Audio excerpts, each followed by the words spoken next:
nightmare reality. Really real monsters, we don't interfere.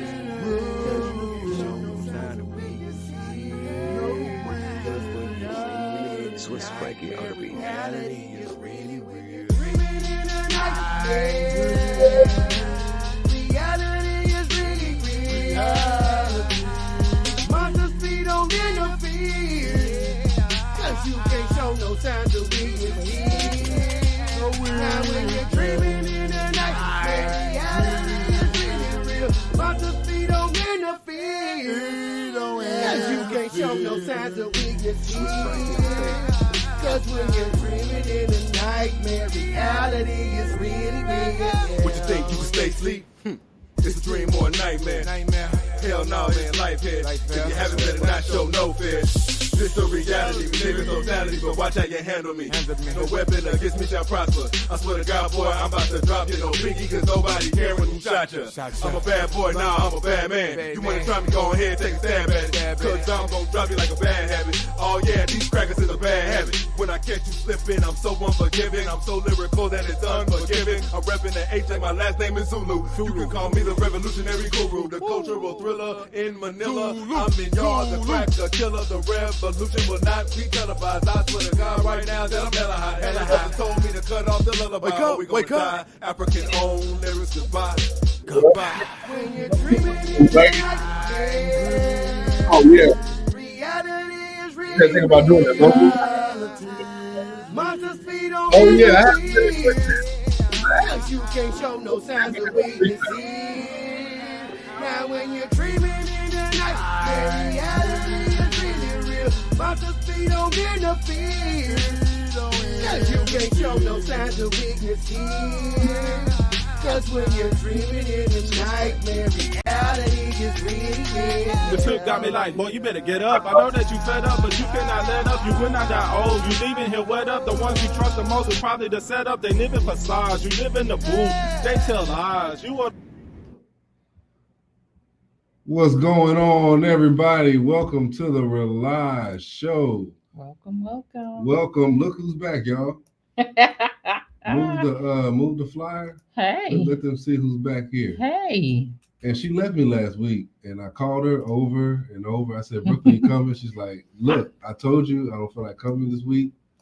I'll come when I feel like it. Y'all know, don't believe the hype, right? I had this out of town for a little minute. Oh, that's what she said. And Okay. head out to San Antonio. I called her with little cry emojis. She sent me back laughing emojis. I was like, okay, is this how we doing it now? So that's just the kind of person she is to me. You know, the violins are playing. She sent me that Justin Timberlake song. I wasn't here, and he missed a beat. He easily filled in my seat. I mean, y'all seen what happened. Y'all seen it. It's recorded. You missed it, Brooklyn. Did you see I'm gonna ask everybody how they doing, but did you see how they called us nigger twice? Yo, that was some wild ish. Yeah. That jump was on some fugazi. Some old. What am I trying to say? It was, first of all, I said what I said. It was fugazi. Yeah. And that was on some clickbait-ish type.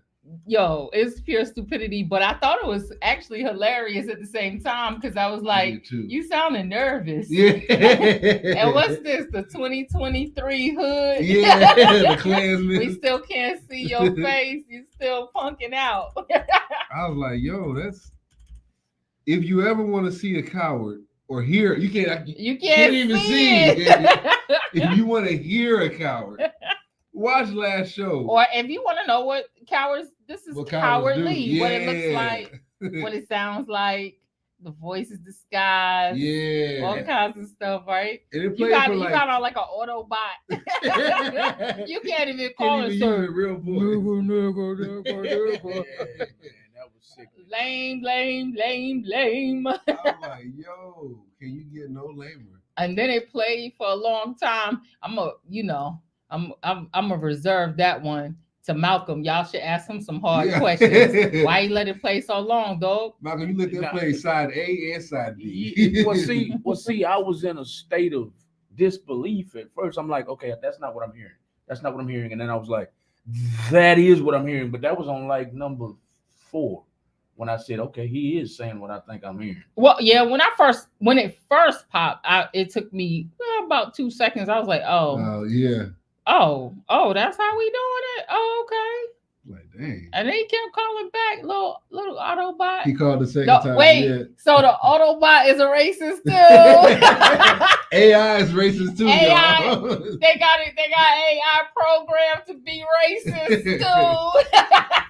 I want to hear one that say cracker, cracker, cracker, cracker, something like that. You know? Can't. Oh, it's probably wrong. Because the cracker's crack. Shoot. The crack is crack. You can't Shoot. say it. Yo, that's just some punkish. Yeah, So it it's lame. It's so kindergarten. If you're wondering what we're talking about, last week we had a pretty juicy topic. Last week was talking about white privilege. Of course, there's people on both sides of the fence. Some say it exists, some say it don't. And somebody called in and took offense to it. Took offense because of the topic. So they called in on the show. We do have a call-in number. You're more than willing to call in tonight on topic at 832-560-2885.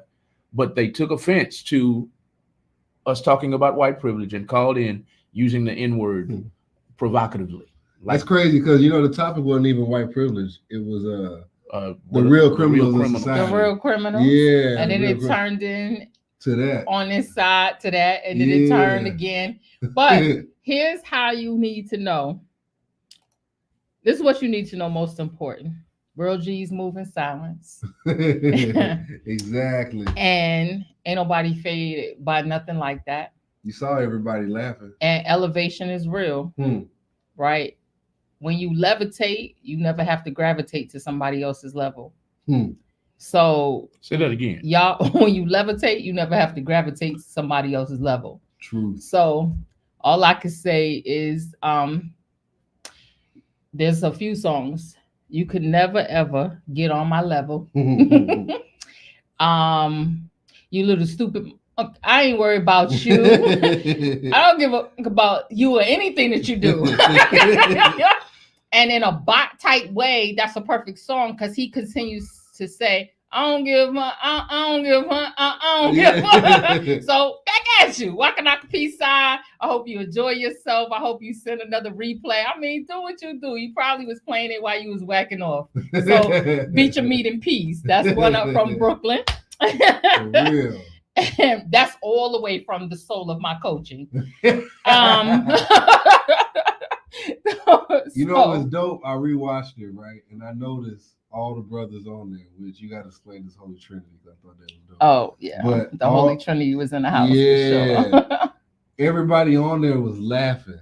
Uh-huh. That's the strength of our people. Yeah. You can call us names. You can use your mean-hearted side of your body, the evil, the cowardness, the jealousy, the envy, the envious, whatever, right?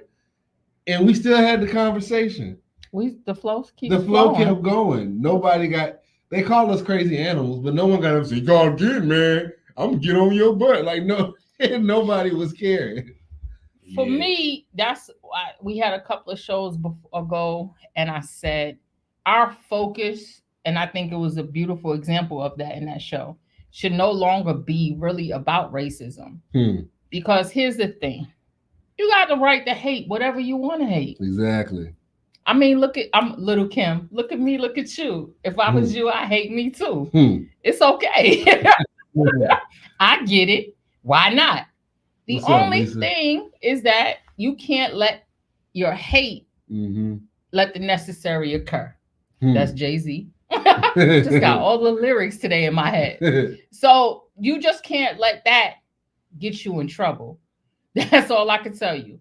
Hey, Lisa, you can't sit and allow things to get you hemmed up, hurt up. That's why it's all about the legal part of it. That's all we need to focus on. Focusing on someone hating, especially from a space that doesn't have any real value anyway. Exactly. There's no way. One love, baby. There's no real way that can hold weight unless I allow it to. Exactly. And it doesn't. It's real simp. It's real sus. It's all all the clubhouse words. You were sus, buddy. you sus. It's real simp. It's low. It's so low vibrational. And again, I don't have to gravitate to your level because I levitate, baby. I'm magical. There's no need for it, male or female. I really don't care. Do what you need to do. I hope it makes you feel good. Hope it gets you hot, steamy, and wet. But that's not what we're here for. So what we are here for though is to talk about transitions. But before that, last week you had two wonderful gentlemen on with you. Let me set it up real quick. All right. I'm about to set it up real quick. So we had the show, right? And it was really unplanned. Tell them how it came together. Yeah. Hippie hit me up because so Brooklyn said she wasn't coming. She broke my heart, right? And then Hippie said, "Oh, can I still get on the show?" So I was like, bet. Go ahead, you can get on the show. I walk in, Baba Ray, who still needs toys, by the way. If anybody's watching this, if anybody's watching this, the brother still needs some toys. Check him out. Check him out. But I walked in and he saw me with the unk on and he said, "Man, I like this brother." So we started vibing. Cause I was like, "Damn, this is the way you talking. I like you too. You peeping, you peeping game, I'm peeping game." So the OG was in there, right? And then we had Hippie. So at first I didn't know you told me you wasn't coming. So I'm like, all right, cool, I'll do it myself. Hippie called like, all right, Hippie be on the show. Came in, he said he wasn't even gonna be on the show at first, right, man? He was gonna sit in the back and chill. Right. He didn't know in my head, oh, you about to get on here and push what you pushing. Right. You ain't got no choice. So I got him on. He came up there. Brooklyn called in. She saw the show, and I asked her what she thought, of course. And she told me this. So I told him, magically, the Holy Trinity came together. They represented 3 different generations. It was 3 kings in the house. Y'all see, we just told y'all the bot energy that it brought because it was present like that. This is why we have to continuously show up like that, right? Make your presence at all times. The Holy Trinity sat right here, discussed the very different things that they were discussing and representing these different generations and intermingling that all together. It was beautiful, a beautiful, beautiful, unplanned sight to see. That's how you know things are always moving in your favor, even when you're not. You don't always have to put your man hands, meaning human hands, on things. There are some things that just come together. If you sit and you enjoy and watch that thing happen, you'll see so much. Like literally, clearly it was to confirm it was seen, the bot had to come out. Because if there was nothing in place that had a presence, it would have never showed up. Truth. That presence made. That's why I said y'all out here making these streets nervous. Yeah. They had to hit the play on. They had to hit the play. That's insanity. But it's also a beautiful thing. That's another reason why there's no need to get disturbed. I don't need to be disturbed by your disease. You are diseased. Deal with your disease. I don't have to intermingle because I ain't got to nurse you. Exactly. I mean, I don't care. You could kill over. 6 million ways to die. Choose one. And if that was your last dying words, may you rest in your peace. Yeah. Piece. And that's my word. True. You could rest in your pieces, whatever it is that makes you break down to waste your time and your energy like that. Yeah. We got good stuff over here. And it's natural. It's a natural mystic. Exactly. Even if I don't like something with anything, I'm not about to call in and hate on it. Oh no. I'm not gonna say nothing. If anything, if I don't like it, I'm not gonna say nothing. Yeah. That might be my problem, but I'm like, man, I don't like it. So I'm not going to give it any attention. Amongst my family, they'll tell you I'm on Clubhouse. They have a leave quietly button, and I started saying I'm a professional leave quietly. I'm a professional leave quietly button pusher. I'm a leave quiet. And even if the leave quietly button don't exist in your particular platform, I leave quietly. Exactly. Because here's the thing, when you make grand announcements about what you about to do, I'm about to hang up, I'm about to disconnect, I'm about to not follow you. You are opening yourself up to permission. I don't need permission from nobody to do what I do. I just do it. And when I'm not there, you'll know. Yeah. There's no need to make an announcement about it. You're going to look and say, oh, Sister Brooklyn ain't there no more. That's all. That's all that's required. Ain't no need. It's kind of like the two things. One thing is kind of like announcing that you're going to commit suicide. A lot of people ain't going to do nothing. They just want the attention. Mm-hmm. And then I hate when people get on Facebook. I'm about to get on Facebook for a few months. So, man, go. Who cares? Yeah, okay. Yeah. We're going to know it because we're not going to see you. Exactly. Or I'm going to start crossing people off my friends list because y'all don't comment. Man, look, do what you're going to do, man. Crisscross applesauce. It's do whatever. Real G's move in silence. I don't have to make grand announcements about the moves I make. Like I said, it opens you up to people's opinions, and you are literally asking for permission. Mm-hmm. Other than that, you would just do what you do. If you mean to do what you're doing, it's not up for discussion. So why is it there? Why is it on the table? You don't tell everybody you're gonna take a shit every day.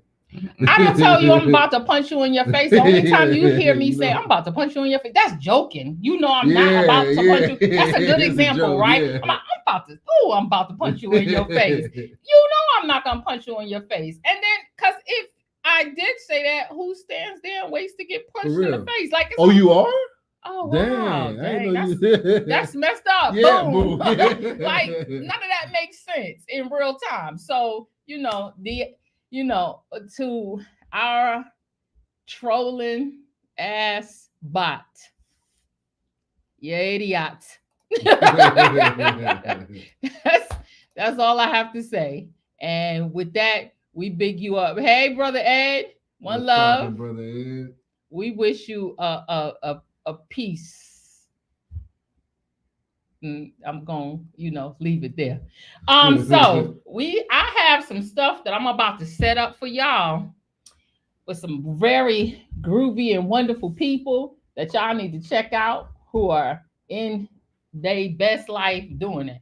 I know I told y'all I didn't want to put y'all hands on my book from Chief. So, brothers, y'all can look. Don't be touching my book. Oh, there it is. American okay. Yeah. Don't be touching my book. But we went, y'all already know the brother who came here and showed us that Pocket USA. Mm-hmm. What you need? The book is off screen. Oh, bring this one over here. That we already talked to you about. Use the candy jar. Okay. The Pocket USA, when he came in. This is his book. This is Chief's book about the real Black Wall Street. When I tell y'all want to make sure y'all connect, y'all probably won't have the special privilege of this beautiful hardcover book because I'm as special. I'm as important. And I'm as loved. But I digress. And then I went to Dallas. I had the pleasure of going to Dallas and supporting one of my sisters, Taisha, and her new book and her book release. Yes, I do have my autographed copy, and it's Shattered Glass. She probably will call in a little later to tell y'all some information about her beautiful book. But these are 3 Black authors, y'all. It's Christmas time. You want to do something special in your $20 to $25 range? Go on and show up and show out for them. Go on and support them. Real time, real love, one love. That's my piece and that's my spiel for my brothers and my sister here. Y'all check those books out. I shared one of the Shattered Glass when you sent me that, and I put that on the page. Thank you. I got copies in my car in case y'all want to buy them, so I can get the books that I have of my sisters. She said, "Pop trunk." So I will pop the trunk on you. Yeah, y'all look at those. What's the how can they get the books on Amazon? Amazon, every last single one of them. I know I'm not sure if this one is still in pre-release yet. I'm not exactly sure. But at some point, y'all know all books go to Amazon and you will be able to get them. What's up, brother? He said he playing with Brooklyn. I know you're not messing with me because you can't stay in your lane. That's a good dude. We all stay in our lane so we don't get the bumper cars. Brother Ed, how you doing? I got to give you a call. So I got to give myself a call. How's it going, brother Ed? Y'all check out One Love every Saturday. He has different numbers where you could call in from Houston to Zimbabwe. That's right. We be on Zoom every Saturday from 1 p.m. Eastern Standard Time to about 3 or 4, depending upon the topic. Is that the sister who wrote Shattered Glass? Yay! Yeah. Hey, Taisha. That's my baby girl. That's Tata, the author, Taisha Brown of Shattered Glass. Put the link up there, Taisha. And if you want to call, I said that right, Taisha. Mm-hmm. But Sister Tata. You don't get to do that. Call in if you want and give us, a little summary of the book. We'll be here. Just don't say nigger a lot. Going on, man. So, that was Malcolm's bot. I just want y'all to know. Oh, man. Nah, I didn't mean that to happen at all, man. At all. I was in disbelief, like I said. I'm like, nah, maybe he's playing. Maybe he's just drawing up. Maybe he's just amping up to come down to say what he wanted to say. And then after about, 4 or 5 times, I was like, wait a minute, man. What are you doing? So, yeah, my apologies, y'all. My apologies. Nah, cowards slither like slime. Kings walk like the dawn. So he wasn't definitely not going to come out after that. Shoot. Taisha. Yeah, call in if you, what's the call? 832-560. 2885. Taisha is scrolling at the bottom of the screen right below you. We'd love to hear from you. Her book is sitting on the table in front of Brooklyn Sun. Right? It's called Shattered Glass. Call in and let our listening audience know exactly what Shattered Glass is about, Taisha. Thank you. This is the Rely Radio Show, everybody. Tonight's show is Transition.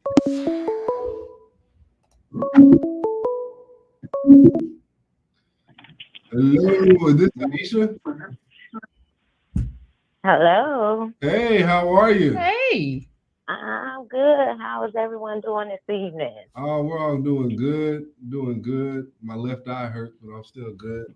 How are you doing? I'm sorry. I'm doing amazing. Thanks for asking. You wrote an amazing book. I haven't read it yet, but I heard you explain it. Tell us what it's about.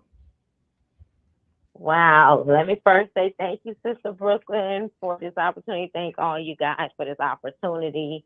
And finding favor to even put this out and promote it. So I'm really grateful for that. Shattered Glass is just basically, the concept comes from growing up. We always throw glass around the house, mama china or whatever. And, pieces of the glass break, we clean it up. The big pieces. Later on, a few days later, you may get a cut and your feet is bleeding like crazy. And you realize it's the little pieces that we miss. So the Shattered Glass concept comes from that because it's the small fragments to me at times that do the most damages in our life because we look at it small, but it affects us major, whether it's from childhood trauma, even being an adult. So that's what the concept of Shattered Glass is basically about. So this book here, when the Lord gave it to me, it wasn't about me.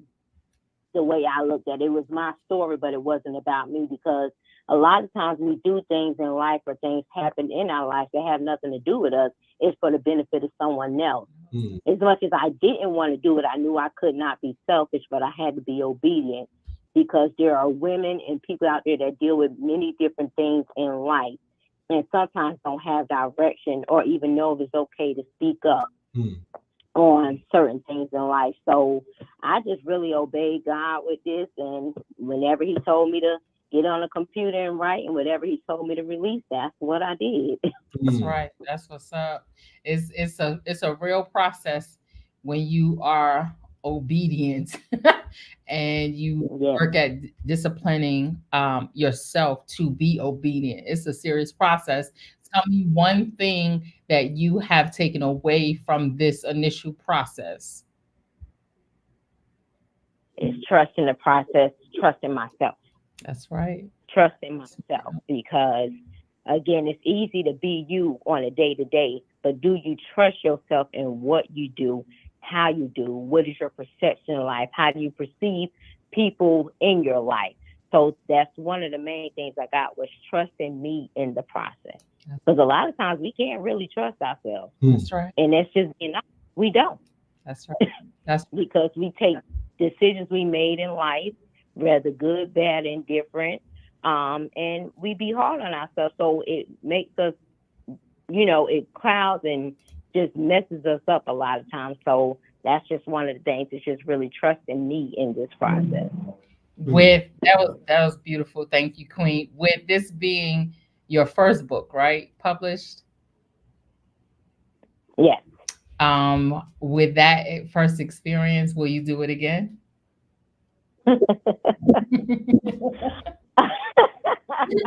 Hey, this is 5 years in the making. Taisha would say no, but it's going to be, again, if the Lord say, hey, there's another one more, I just follow the Spirit. So if there's a need, then I'll meet the need. But if I'm going to say me, the word for Taisha would be no. That's right. You better say that, Queen. That is some serious stuff. I just want to share with you on every Tuesday, y'all show up here, and oftentimes you see one of my tribe members, one of my family, my sisters, one of the queens, and this is one of them.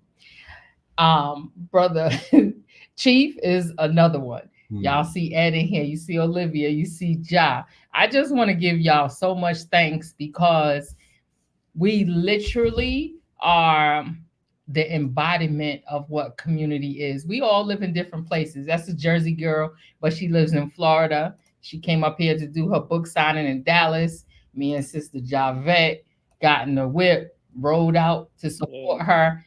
We continuously roll like this. We are flourishing as that beautiful example of what community is, what Blacktastic looks like. Shout out to Brother Ed. What that level of service, of support. We're not pulling up doing anything major, but it's so major, like her book says, right? Yeah. It's those small pieces of glass that make the most impression. We do what we can do the way that we can do it. There's no excuse, right? There's not millions of dollars, nothing. Your time, your love, your energy, your pull-up is just such a beautiful thing. And a lot of us in the One Love community, we do that on a regular basis, near or far, in need, whether it's a prayer, whether it's a $10, $20 spot, whatever it is.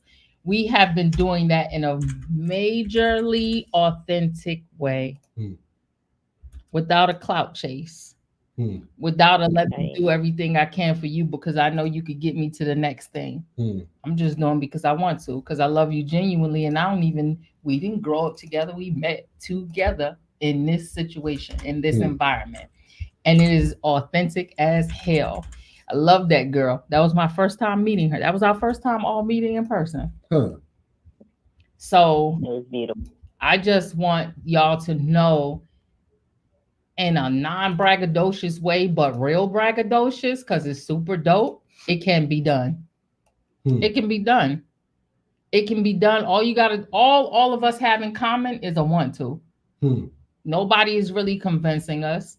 The big brother brings us together because he has this beautiful gift of bringing people together. I've known him since college. I am 50-something years old.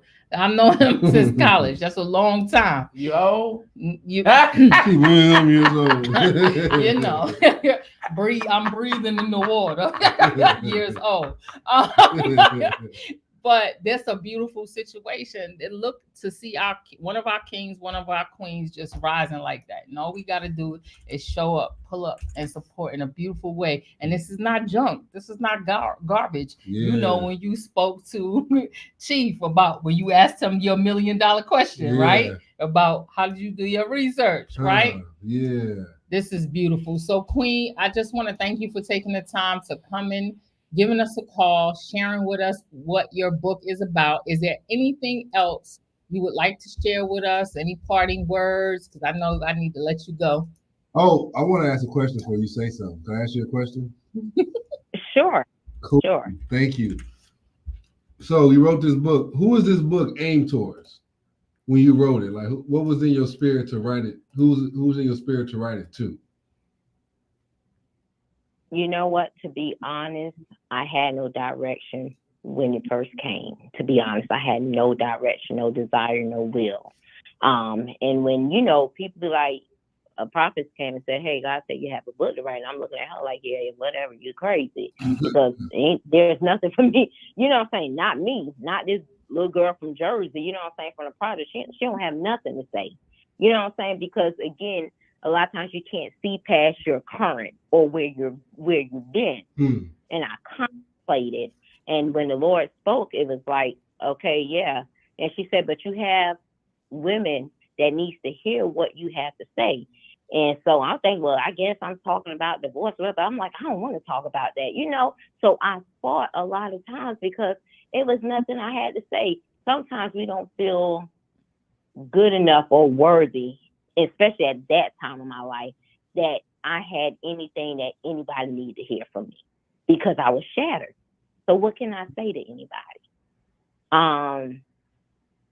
But the more I wrote it, the more I realized it can be for anybody, but I think women would be the most targeted audience when it comes to it, because me being a woman, me being mother, me being, you know, who I am, it kind of draws more to them. But it's to me, everyone can read it, but I think I'm speaking more to the younger women growing up, teenagers, young moms, divorcees. It's all in that area. So, but I didn't have a specific target audience. No. That's what's up. I got you. So black men don't need to read it. No, black men, please read it. I'm just absolutely. You the first one. Where your library? Yeah, it will help you understand the black woman. I talk about postpartum, talk about a lot of those different things, because men don't understand. Even if we try to explain it, you won't get it. But if you read it, you will process it different. Damn. Boom. Did y'all hear that? If you read it, you can process it clearly. Different. Yeah. Okay. There we go. So this is because you got to remember. You got even in relationships, a woman and a man can be in a relationship and talking, but when it's coming from familiar voices, we don't listen like that. We hear, but we don't hear. True. But when you read it, is in writing in black and white, then you could process it, go back and read it and process it again. Okay. So it's for everyone. After I read it, I got to have you back on the show because I know I'm going to have some questions for you. Good. You need questions. All right. So all the men who buy the book, read the book, you all get to have a Q&A with the queen. Actually, the rest of the women we ain't even gonna ask, because we have multiple channels and times when we can ask her questions. So y'all just have your own set. Check it. This is what we're gonna do. When I get the book, I'm gonna let everybody know, which is gonna be in the next week or so. We'll go on, brother. She's on One Love. Am I correct? If Brother Ed's cool with it, we'll go on One Love and ask her some questions. If you don't mind, I'm making something for you. If that's cool with you, Taisha. Well, I'm scheduled to go on One Love, I think this Sunday. But if Brother Ed cool, we can do a second round. I'm good with it. Okay, cool. Either it'll be on the show or Brother Ed, like you said. But it'll be just the Kings. So y'all can get y'all's questions answered. So conversation with the king from the queen. I'm cool with it. Right. Welcome to the purple chair. I appreciate y'all so much. Thank you so much for this opportunity. No problem. We're gonna get that set right on up. I might have to. I mean, I'm not a king, but I might have to fly on the wall. No, come on. No. No, you know what? This is just y'all and the queen. I and believe questions this. about her book. That's what's up. I call my wife my other half, right? So I believe if I'm getting to understand the women at the same time while I'm understanding y'all, you can see where our thought process is coming from, and you can kind of get to understand us. So it was really open for everybody to learn.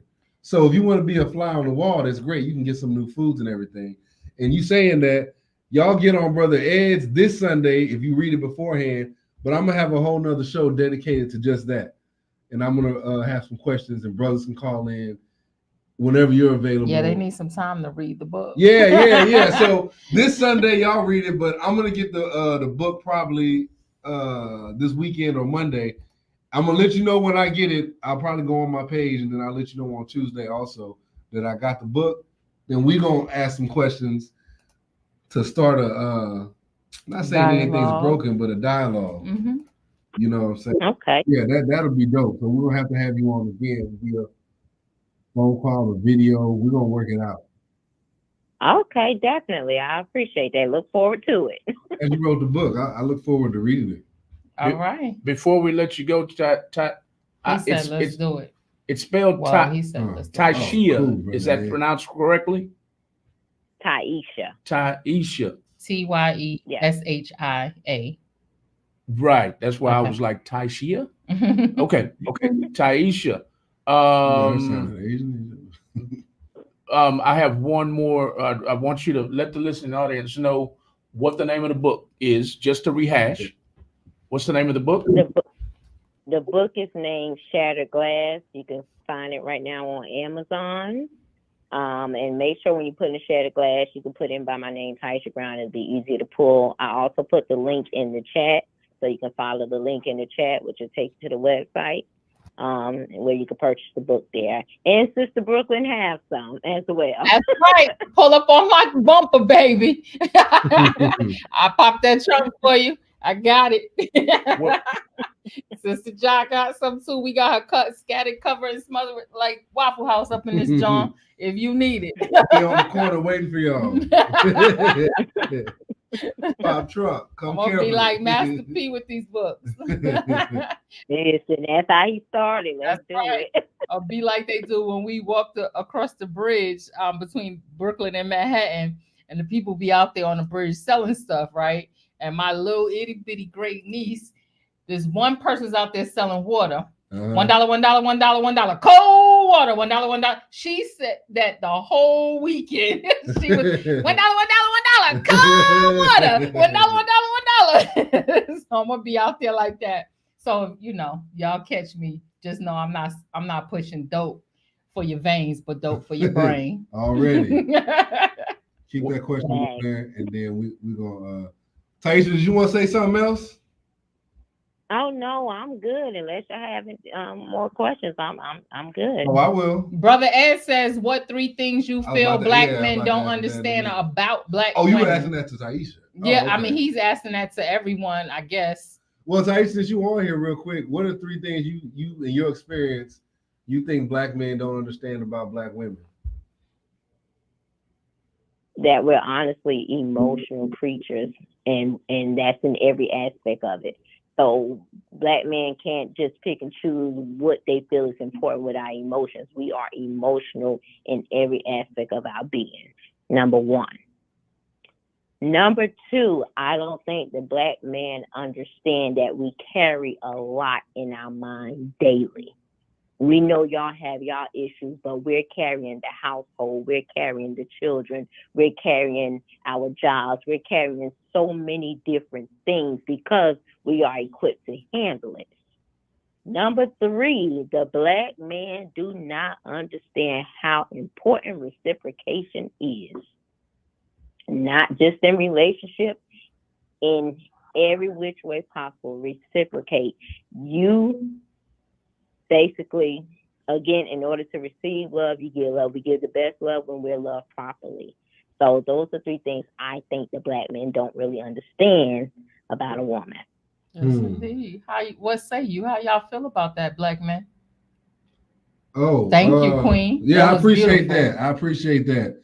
We'll open up the line, but I will be in touch with you soon after I read the book. Okay. Thank y'all again. Taisha, one more question. Yeah. Where can we find the link right now? If I'm listening in the listening audience, where can the link be found right now to find out more information? I actually have a local. If you go to my Facebook page, Taisha Brown, the link is there. If you go to Instagram at VICLLC22, that is my business Instagram page. You can find a link there as well. Name the Instagram again. I couldn't hear you. VICLLC22. Yes. So it's V as in victory, I as in N, C as in change. Yes, C as in change, LLC, which is the name of my business. Yes, 22. VICLIC 22. LLC. Okay, got it that time. VICLLC 22 on Instagram, y'all. Y'all go to VICLLC 22 on Instagram and find out more about this book. Click the link in her bio and find out more. Or you can go to her Facebook page at Taisha Tucker. Taisha Brown. Taisha Brown. Okay, Taisha Brown. That's why I couldn't find you a minute ago. I was trying to stalk you down and find out more information, but I could not find you. I put in Tucker right here. So I'll go to Brown. Y'all go to Taisha Brown on Facebook or VICLLC 22 to find out more about this book. It's called Shattered Glass. There it is. Brooklyn is holding it up right now. Shattered Glass is the name of it. Thank you, Taisha. Thank you. You have a great night. Thank you too. Love you, Queen. Love you too. Bye-bye. Brooklyn, what you think men don't understand about women? So 3 things that Black men don't understand about Black women. I don't think that they understand how important they are, how necessary they are to us, how much of a healing property they are to us. I agree. They don't understand our emotional facets and where they fit in with that. I think when Black men see us being emotional, that's the event we was at this weekend. Okay. So when Black men see us being emotional, I think they don't know what to do, so they shut down. And that's horrifying to us. That's not the time to shut down. And I think, you learn it because your aunties and your mommies didn't allow you to necessarily see that, or maybe you saw it in a very negative way, in a manipulative type of way. And I think they don't understand what it takes to communicate with us. And all of it, I understand why. But mostly, I just really believe they don't know how important they are to us. They don't understand what a healing they are to us, from their hands to their words to their presence. There's a fleeing mechanism that has to be grown out of and let go. And a staying power has to take place through it all. There's some things that we need from you to process the rest of the way. Like the Queen said, we carry a lot on our backs, in our bellies, on our minds, in our spirit. We toil a lot to engage in it, and that's not to discredit or to engage in a battle with who toils the most. We just simply saying we toil a lot. And at the end of the day, no matter what, if that man or that child pulls up still needing something, we still gonna be giving. Even when we still gonna give, we still gonna make sure, we still gonna check for you. I know a lot of those things are fleeting from both of us, but most important, I just don't think you all, from what she said, the emotions, yes.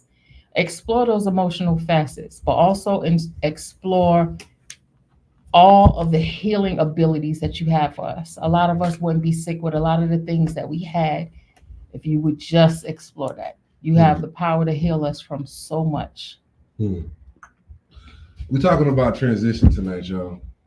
And Brother Ed asked the question, what are 3 things you think black men and black women, or black men don't understand about black women? Thank you. And that's what Sister Brooklyn was just explaining. And I'm about to answer your question. Chief. I think in order for us to transition and evolve for our culture, we got to take that and digest it. Because if we continue not understanding, the same problems will continue to repeat themselves. So if you got a black woman at home, you just heard, and when I say black women, I don't just mean white. If you got a mama at home, a sister, an auntie, a grandma, a so-called stepmother, but that's been in your life, so your mother who stepped into your life. When I say that, that's what I mean. What am I missing? A mentor, a your teacher, neighbor, your neighbor, exactly, your teacher. If you got any of these things, a co-worker, because you know how we are at work. Yeah.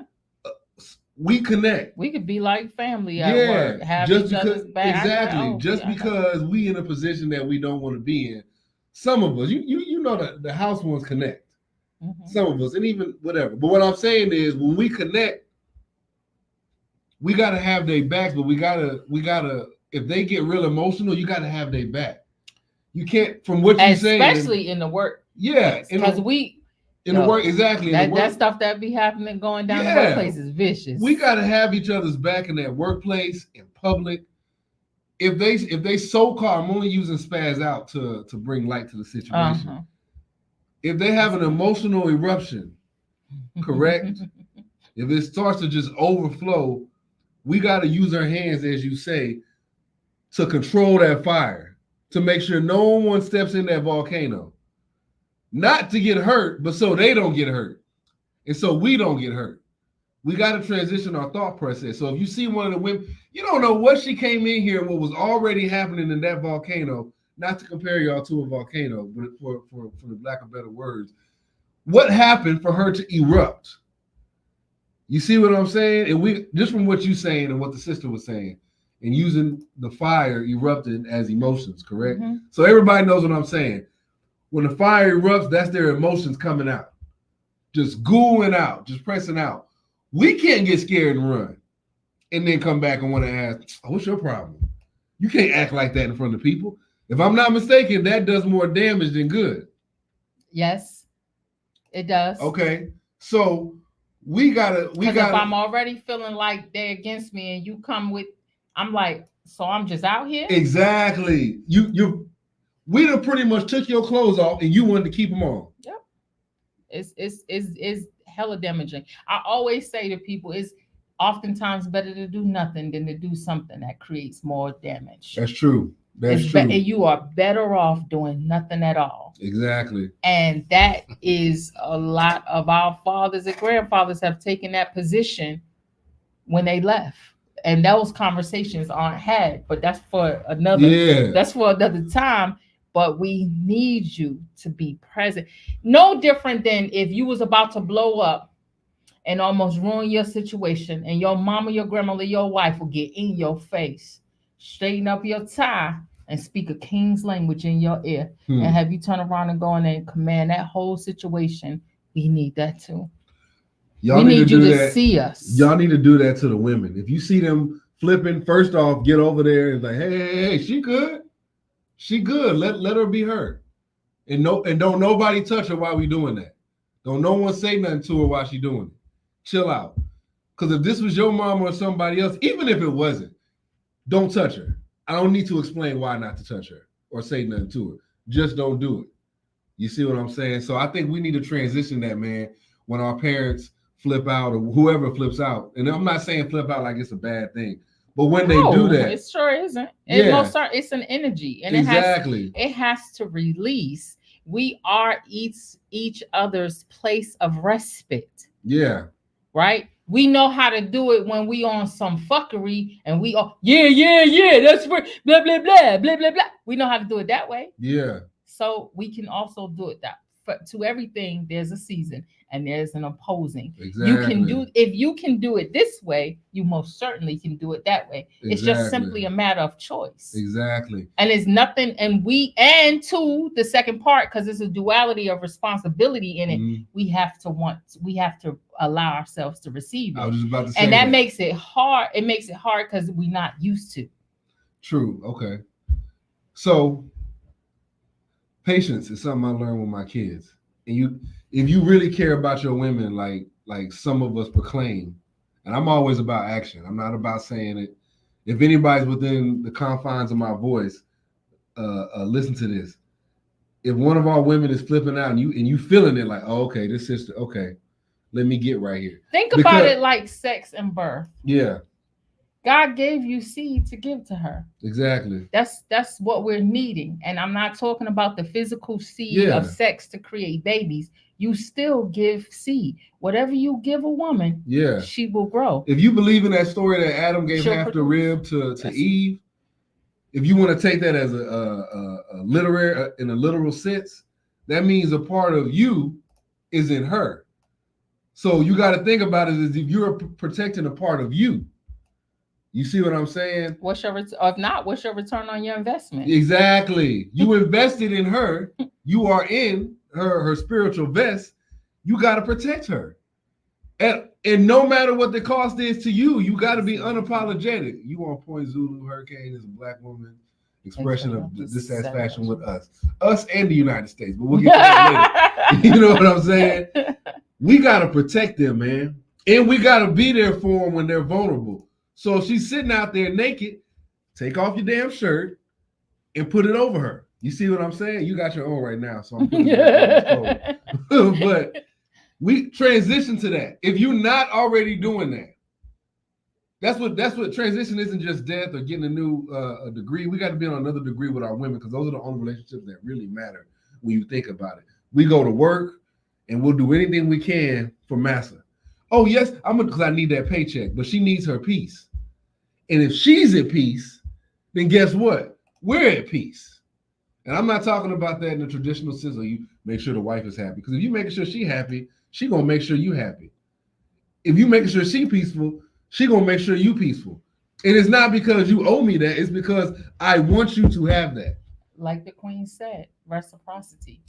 Exactly. It is it's an energy that you are most certainly a part of creating, King. You are a part of creating that. Don't stand and wait for it to be created. Because what you give a woman, she will give birth to. And it's not just babies.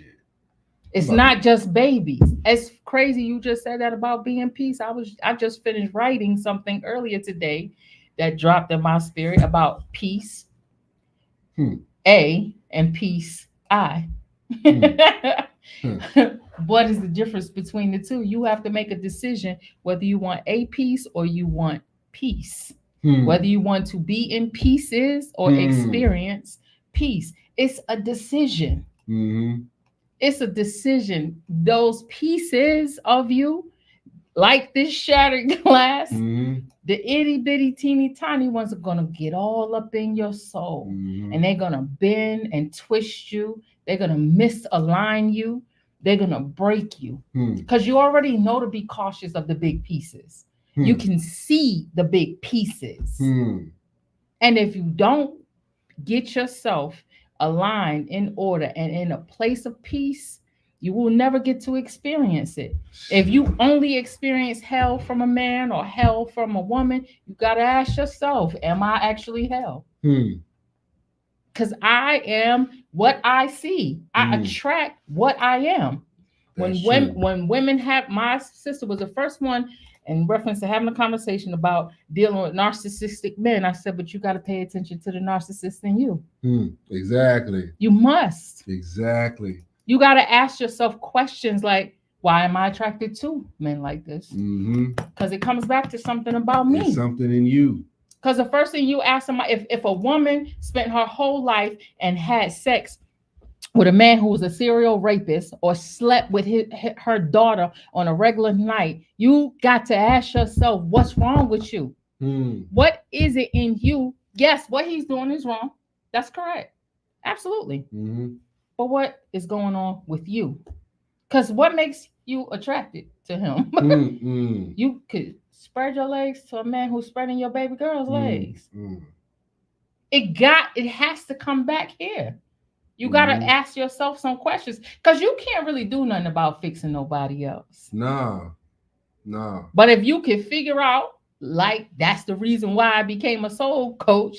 If you can make that connection to your own soul, you can figure out anything. Exactly. Because that's where it all is going to start. Because somewhere along your line, somebody broke that transmission. If your line and your Wi-Fi gets broken, you got somebody that needs to come out, a technician need to come out to the house and get it together. Now, you probably did some resets and some stuff like that a few times. And then you was like, okay, I got to call somebody. Yeah. Because you are that misaligned and that disconnected.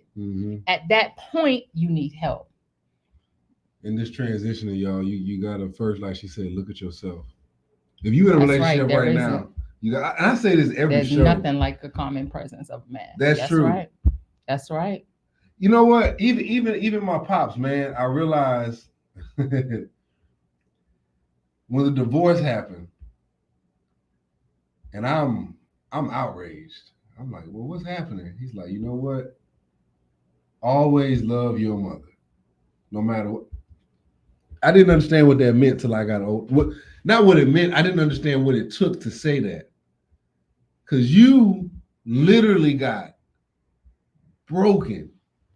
And the first thing that comes to your mind to say to me in all my rage, I know, but you got one mother. And you always got to love your mother. You always got to take care of your mother. If that wasn't a presence of a calming man, my mom didn't have nothing to worry about me hating her. And I know this because I've had other friends or people that I've known or situations where I've seen where the parents talk down on the other one. To for some reason mostly the mom. Yeah. And that you know what I'm saying? You're giving a perfect example of why I say black men have always protected black women. Exactly. They have never, up until the generation, dragged us. Exactly. A lot of and told all the real stuff that none of the men in my life ever did that. No. Not even my uncles. My uncles probably had details on the situation and said, you know what, David, your mom loves you. That's right. No matter what, That's mom. protection. And I'm like, yo, wait a minute. I'm telling you all this stuff. Exactly. I'm telling you all this stuff. And the first thing that comes to your mind is your mama love you. Your mama love you. I hear that more than anything else. Now, as I got older, they might have been like, well, did you ever think this? I had another brother, my partner Jeff, that was I was talking to. And I was asking his relationship with him, not to put your business out. God damn, I said your name, my bad. A lot of people out there with that name. I'm talking to my partner, man, and I'm saying, well, how was your relationship with your mom? He said, man, as I got older, I had to get to learn her and realize why she did certain things. Didn't talk down, because this brother can do that. Very capable of it, as my dad was. I've heard my dad talk crazy about people.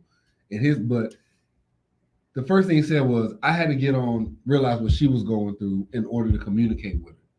And I think that's kind of like what the brother was saying with a calming presence. The calming presence ain't no joke. It's not. When I seen that, that's what I was first thinking. Like, yo, the first thing that come to your mind is peace.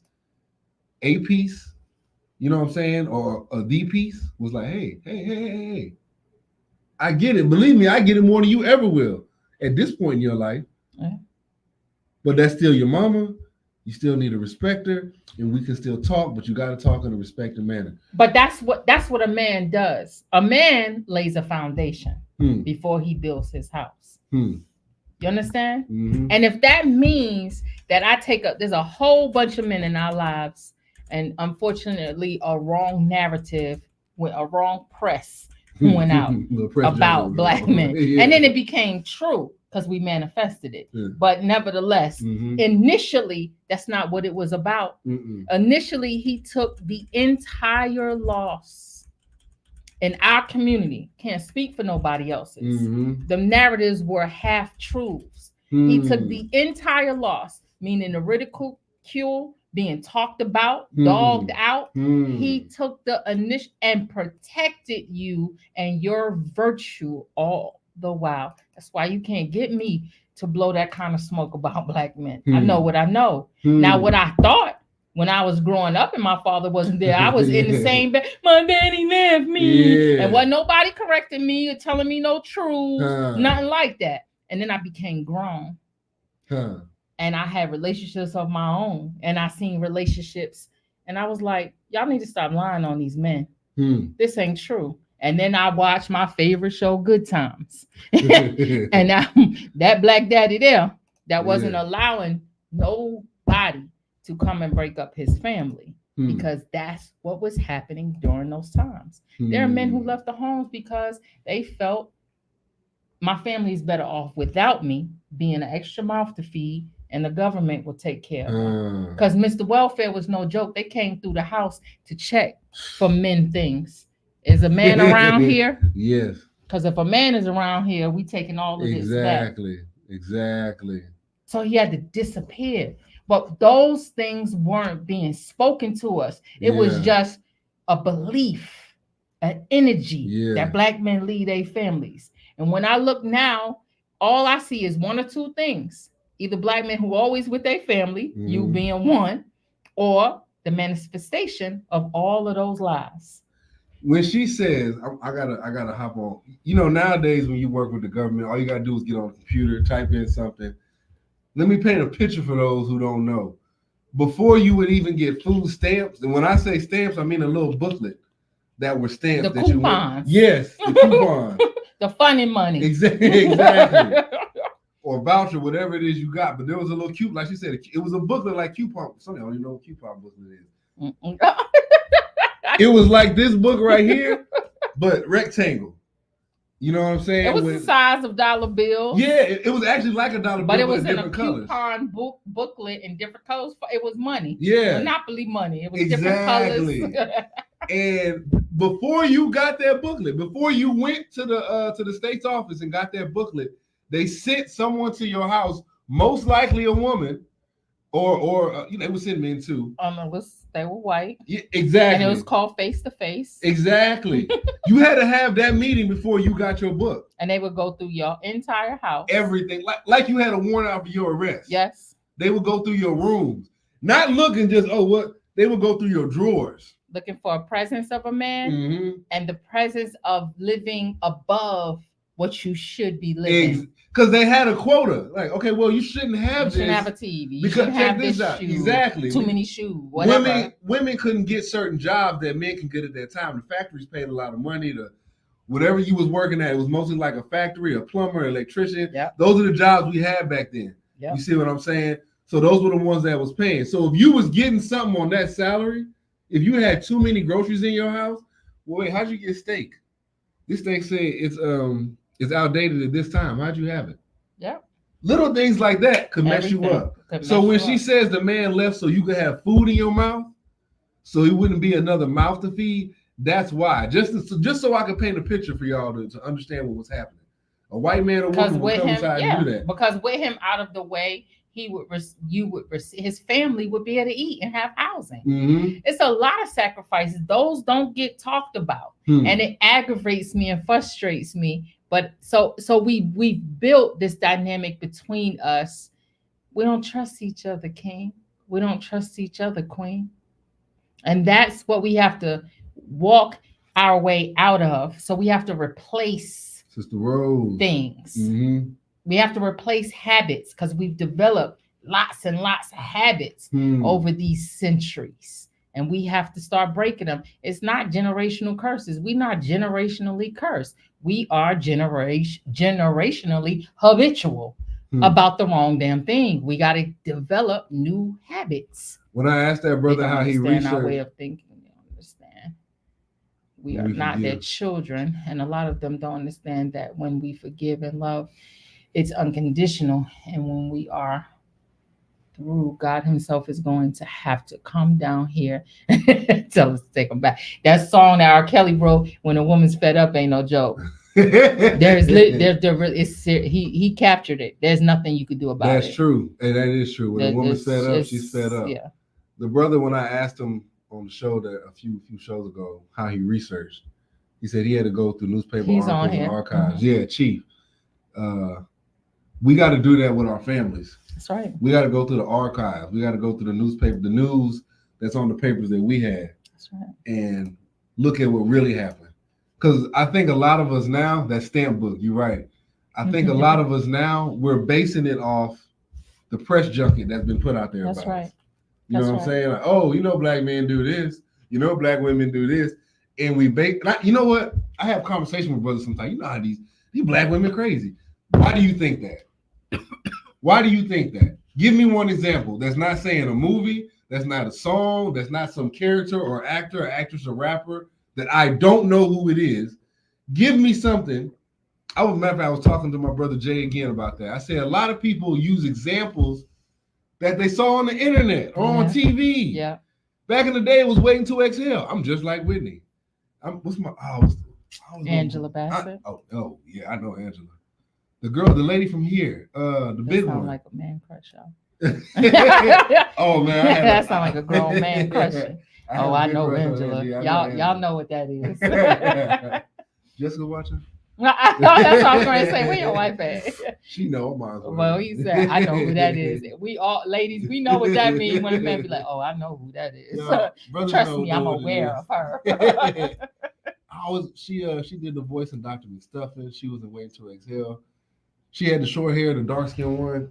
Loretta Devine. There we go. Oh, I was like, wait, what? Loretta. Yeah, I follow her career. Anything I see Loretta Devine on, I'm watching it. Yeah. They are all of those women in that. Dope, so. But we got to stop comparing ourselves to books, television, now internet, and we got to start setting our own molds or our own archetypes for ourselves and basing it off that. You are absolutely correct. When you do that, though, what are you? You don't know. Some of us. You're a character. You are a character. All of them people you mentioned are characters. Exactly. Even the reality show are characters. Who's writing your script? Because all of them characters that you posting yourself that you like, they have script writers. And where's your producer? And what does your contract say about how much you get paid for being a character? Like DMX said, because his characters not even good actors. So stop. Stop. Be yourself. Show up. Find out who you are. Spend some time with you. I promise if you spend time getting to know you on everything I love, it'll take you your entire lifetime plus some. You'll still be figuring it out when you dead and gone. Your next life. And if you don't explore you, this Brooklyn Sun guarantees someone will surely exploit you. And that's my quote. That's a BK original. If you don't explore you, someone, anyone, everyone will most certainly exploit you. Trust me. Exactly. And you know what? You're already getting exploited when you have nothing to refer to other than some, I told my brothers, I told a lot of brothers this, but I told my brothers this, and I used to go talk to people in their different areas of town or whatever. I'd be like, when you read these books, before you read them, have your mindset. You see what I'm saying? I had an OG tell me this. I was an avid fan of Khalid Muhammad, right? He said, before you just jump into any more Malcolm too, and he said, but Khalid was alive. I was able to fathom that. That was in my reach. You know what I'm saying? He died in like 2006. So I saw Malcolm only through video and books who people said they knew him. By the time it got to me, it was like the Bible. It was drenched. I had to pick and choose. Martin Luther King was another one. Shaka Zulu was one. But what I'm saying is I saw Khalid. And I was like infatuated with this brother's energy and what he was sounds like. I couldn't even listen to him sometimes because I would go out and be on my stuff. But I was told Barashango was another one. Anyway, I was told Amos Wilson also. Them brothers, I was like, God, dog, y'all make me just. He said, but before you go in here and listen to somebody, understand yourself. That's right. What are you looking for? That's right. What do you want to do? What is it that you already feeling? That's right. Because once you got that between my daddy and the OG, once you got that, then when you go in here, you'll be able to take out every jewel you was coming in there for. That's right. That's absolutely correct, because that's the other week when we were talking and I said, no matter what you are, no matter what you have accomplished in life, you could be a butcher, the baker, the candlestick maker. You can have all the accolades and all the degrees. If you are disconnected from yourself, heavily indoctrinated in other people's things, the only thing you, as my doctor, my psychiatrist, can do is feed me that shit. That's all you can do, because you're not connected to yourself. And people automatically think that people are because they've achieved things. A monkey can achieve things. True. A monkey can achieve degrees. And that's not shade. No. I'm saying that's true. If you decide to do something, you show up, you pull, you read the books, you do the work, you can do that. So that's not the issue. That's why the content, the biggest thing we miss in I Have a Dream speech by Dr. Martin Luther King Jr. is that my children not be judged by the color of their skin, but here it is, the content of their character. Not that you are a character, not that you model yourself after a character, but what the hell is inside of your character? Where you at? You the character. In your own show. Exactly. Talk. I feel like somebody from the prison is listening to this, right? When you get out of there, even from the army, but from the prison, because I've recently been around that. When you come out of there, you've been brainwashed to be what they wanted you to be. They strip you of everything. Matter of fact, you don't even got a name, you got a number. I'm talking to my prisoners, and even if you've been in jail for a long time. So jailers and prisoners. And when you come out, you latch on to the first thing that shows you love. The first thing that says something good about you. And you let that person control your life, and you forget who you are before you went in. You see what I'm saying? So I say that to a few of y'all. Malcolm, I know you know this. When you get out, you latch on to somebody, and you forget who you was before you went in, and you end up doing whatever that person says. You end up, the only way, and this is a whole nother show, but the only way the slave had a master is when he bowed down to the master. And when he allowed himself to be ruled by somebody. Only because you allow it. So. Only because you allow it. He never even named himself master. We called him AKA master. That's what we called him. Which is why I say this is a whole nother show. Because I've always had a theory on slavery. I always said right now we're in slavery. I don't believe no white man, black man, Chinese man could ever get. Malcolm and I, all three of us in here right now. Some white dude said, even if he drug us and take us back to his farm and do whatever, and we wake up, we in the field, that man can't go to sleep. Oh, God, no. He's not going to be able to go to sleep at all. He's going to have to stay up for the rest of his life. Or somebody going to do it. Off the strength of me seeing you in pain, or my wife is doing something, off the strength of seeing y'all's pain, even while he's exacting the pain on you, I'm right up in there before he even get a chance. And let me sit down. And it's over with. So I say that, and I talking to my great grandma and them before they died, they always told me we wasn't never in slavery. We did work for the white folk and they didn't pay us as much, but they also took away our land. So that was our only way of working at that time. Pure exactly. So I say that to say this: when you come out, I'm gonna let you go. When you come out, you choose to serve that master. Yes. You choose to serve that person who wants to enslave you. Let me stop saying master. I'm just using that as an adjective, right? To agitate the situation. Absolutely. So you choose to serve that person. And what I'm saying is choose to serve yourself. If you got to be by yourself and struggle a little bit, if you got to be by yourself and go through some hard times, at the end of that tunnel, it's going to be more beautiful than it was if you decided to go on a plantation and make that person rich, wealthy, happy, and all that, and you sitting there and you ain't got nothing to show for it. That's right. You see what I'm saying? So I want to say that to people who have been in an imprisoned situation. When you come out, when you transition, is why I said this, when you make that transition, because they've already been whipping you in there. Even if you stayed to yourself the whole time and you didn't really get in any trouble and you knew how to tweak and turn around in there, when you come out, you still waiting for your meal to be served. You still waiting for them to tell you when to get up. You still waiting for some brothers can't even open the door by themselves sometimes when they get out because they so used to waiting. Some of them don't eat until someone's saying, "Hey, you ready to eat?" Oh yeah, it's time. The refrigerator's right here. I've seen that up close. I'm like, yeah, you're right. Damn, you was really in there, man. You're right. Man, sometimes I gotta leave and go cry, and I wasn't even in there. It's mental conditioning. That's why I said we have to unhabitualize ourselves. Yeah. We have to that's the title of somebody's book, but we have to unfuck ourselves. Yeah. it's nothing has the strength and the power that it has until you give it to it. Exactly. Nothing has the strength and the power, and you are never without choice. It's just a matter of what consequences you want to choose to take. Exactly. But you're never without choice.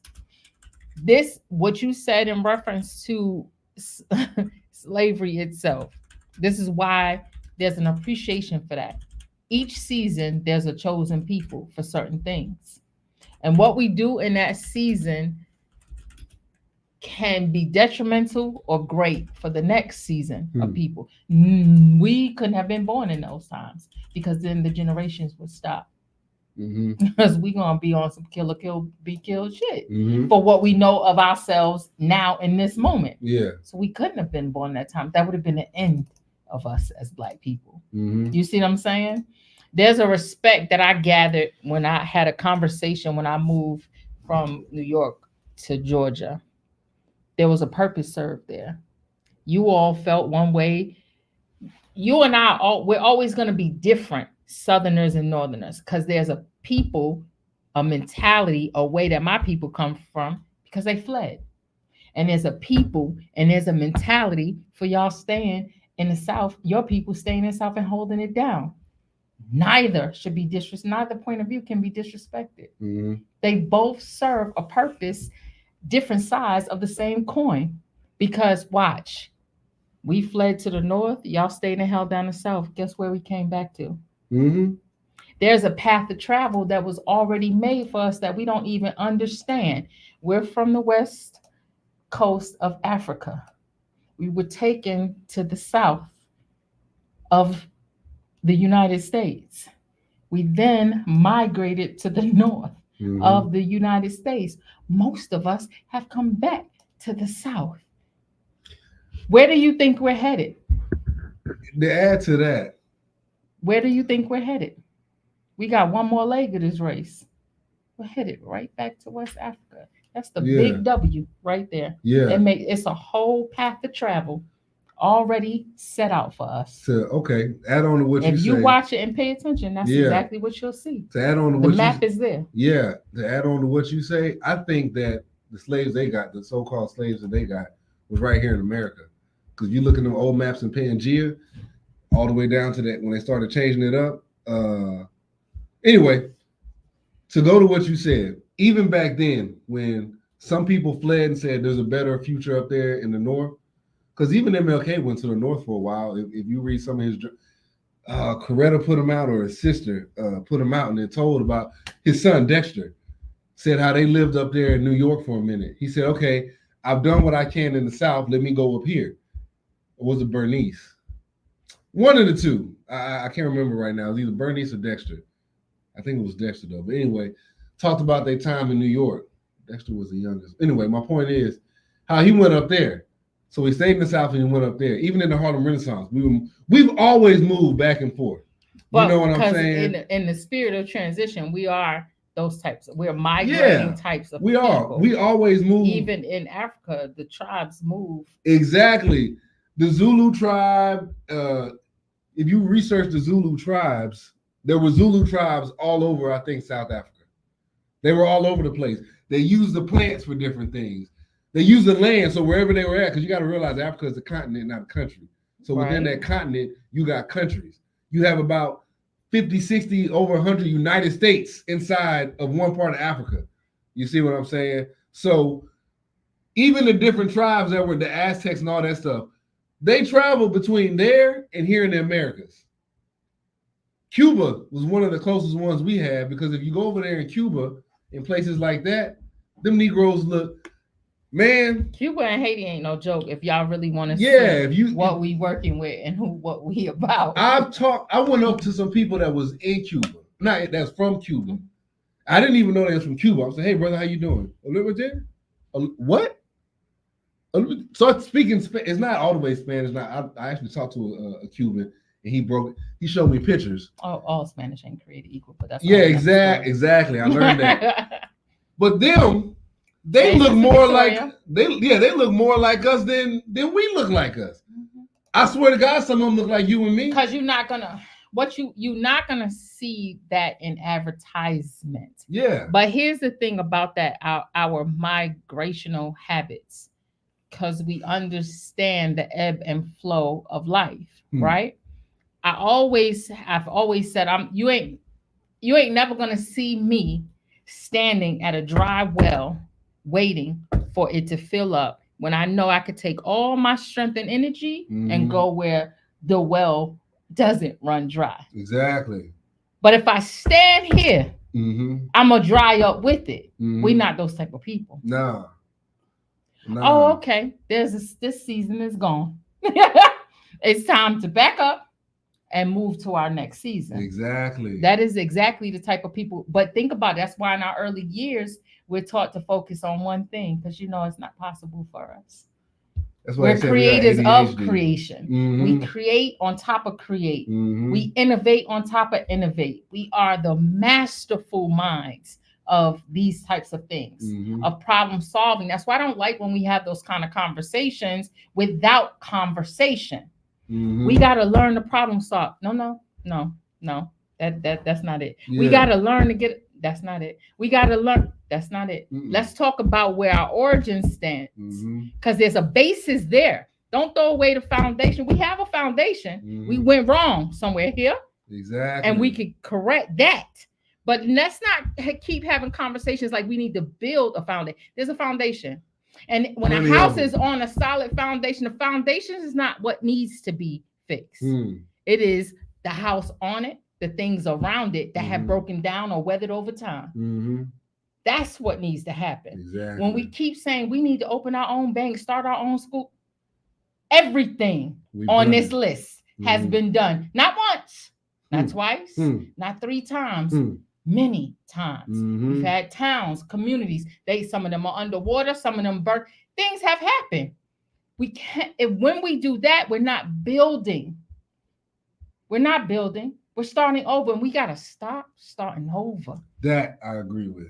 I agree with it, but that is on point.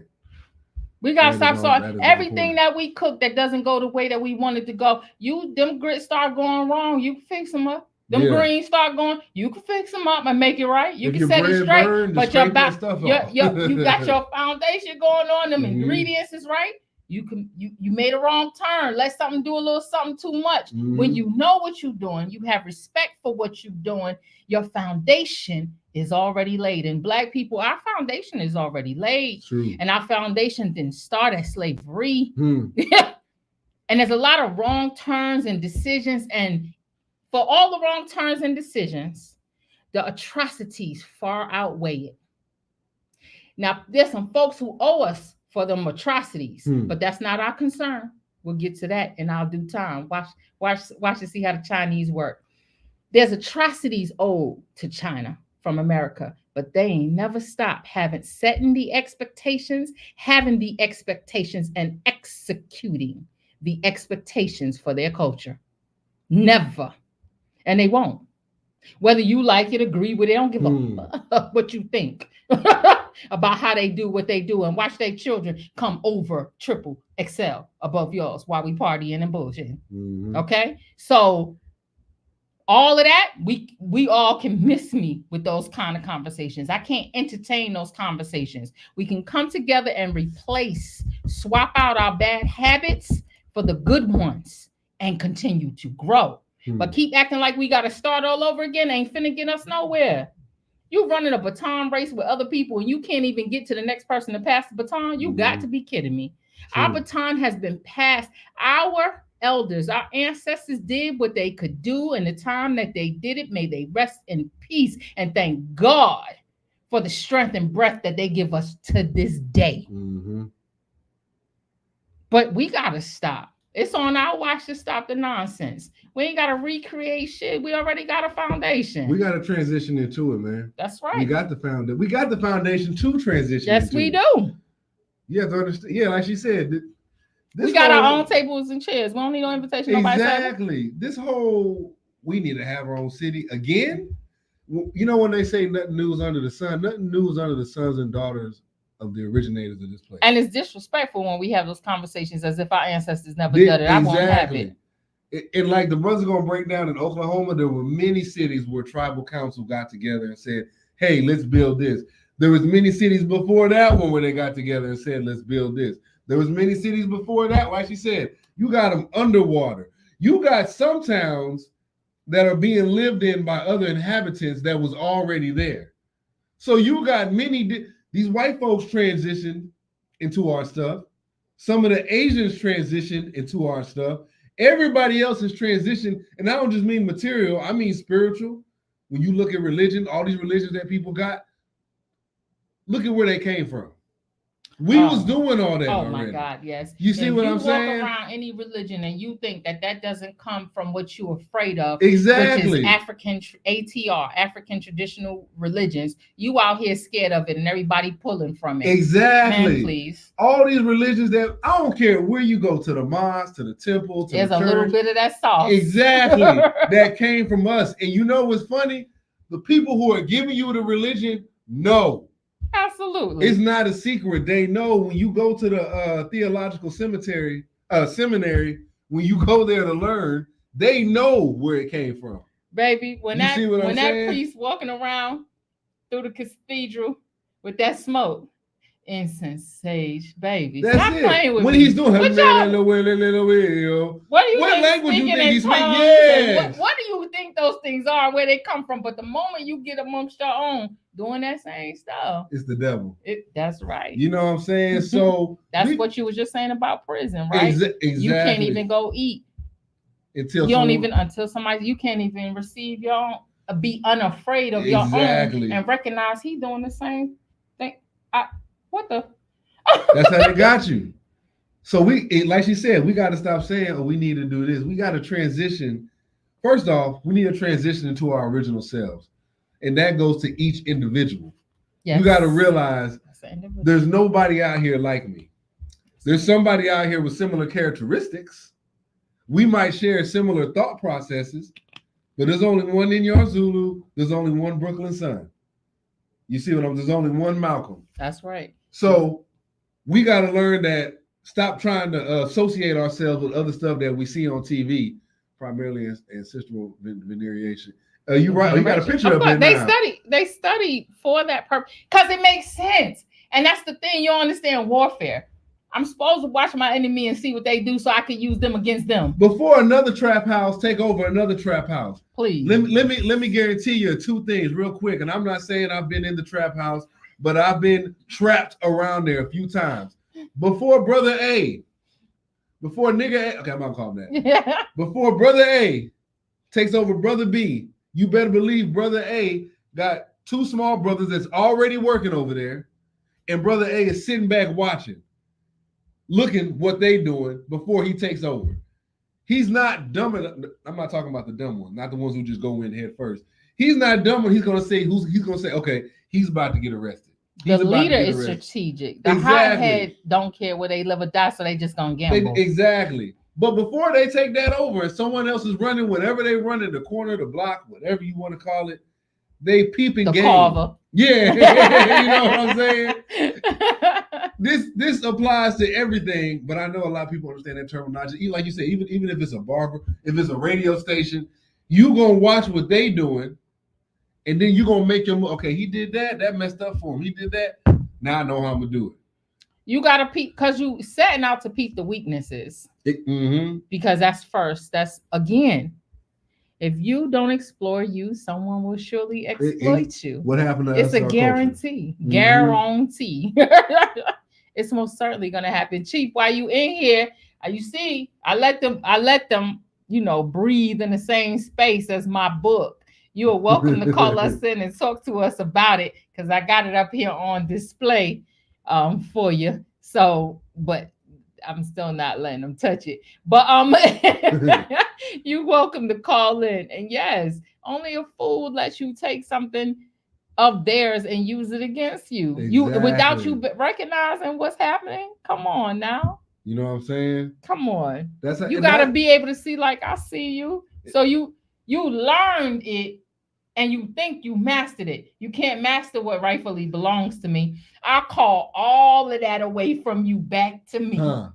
And where you think it's gonna show up. I had a girl of another persuasion said that the other girl of the other persuasion said, we mad when they take our men.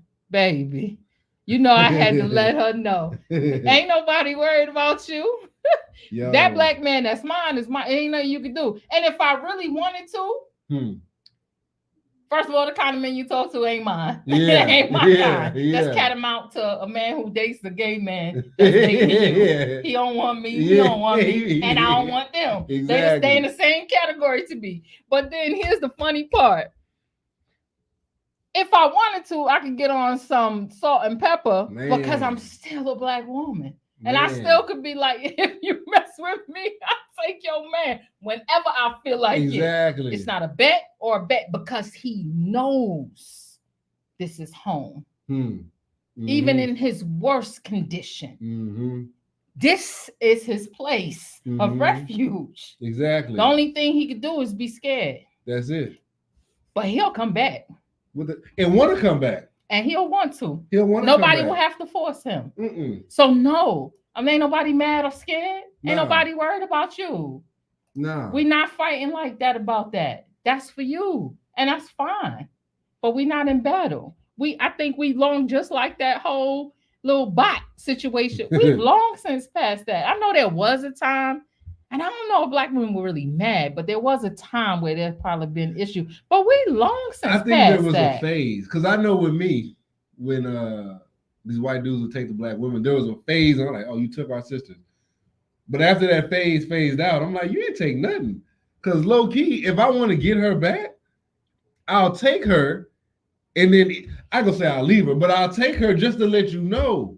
Right. If I was on that. If I was on that. If I was on that pettiness, if I was on that level, if I wanted to bring myself down to your level. I feel about homosexuality too. Exactly. I really do. Yeah. Some of these women, I've talked to them. I know some of these women out here. Women. Yes. I'm not so sold on the men part, but for sure with women. I know with women, the ones I've talked to, they're still curious. For certain. And if I felt like it, even if I wasn't cocky, if I came out here looking like I'm right now, not even shaving, hey, how's the bedroom treating you? For certain, especially black women. Yes. A lot of the lesbian white women who really like, well, two of them that I know, who really, really like black women, they always be like, but they always go back to a black man. I said, I know. It's always gonna be like that, baby. And they always got a black man they will go back to while they talking. And then in between time they be with a girl, have kids, then be with a girl. Yes. It's white women's biggest issue with black women is that yes, they will pull up back with a black man in a minute. You can't replicate this. You might be mad at it for a minute. You might be hurt. They might have hurt you. Some brothers might have hurt you. Some sisters might have hurt you, and you might be butthurt for a minute. Yeah. So you'll go over there and run to a little doggy and be like, oh, make me feel better. My little comfort animal.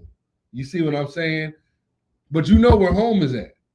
I guess, and that falls like on the 80-20 rule. You will go get your 20% that you're missing. Yeah. But you most certainly gonna want the 80 again. Exactly. I mean, numbers.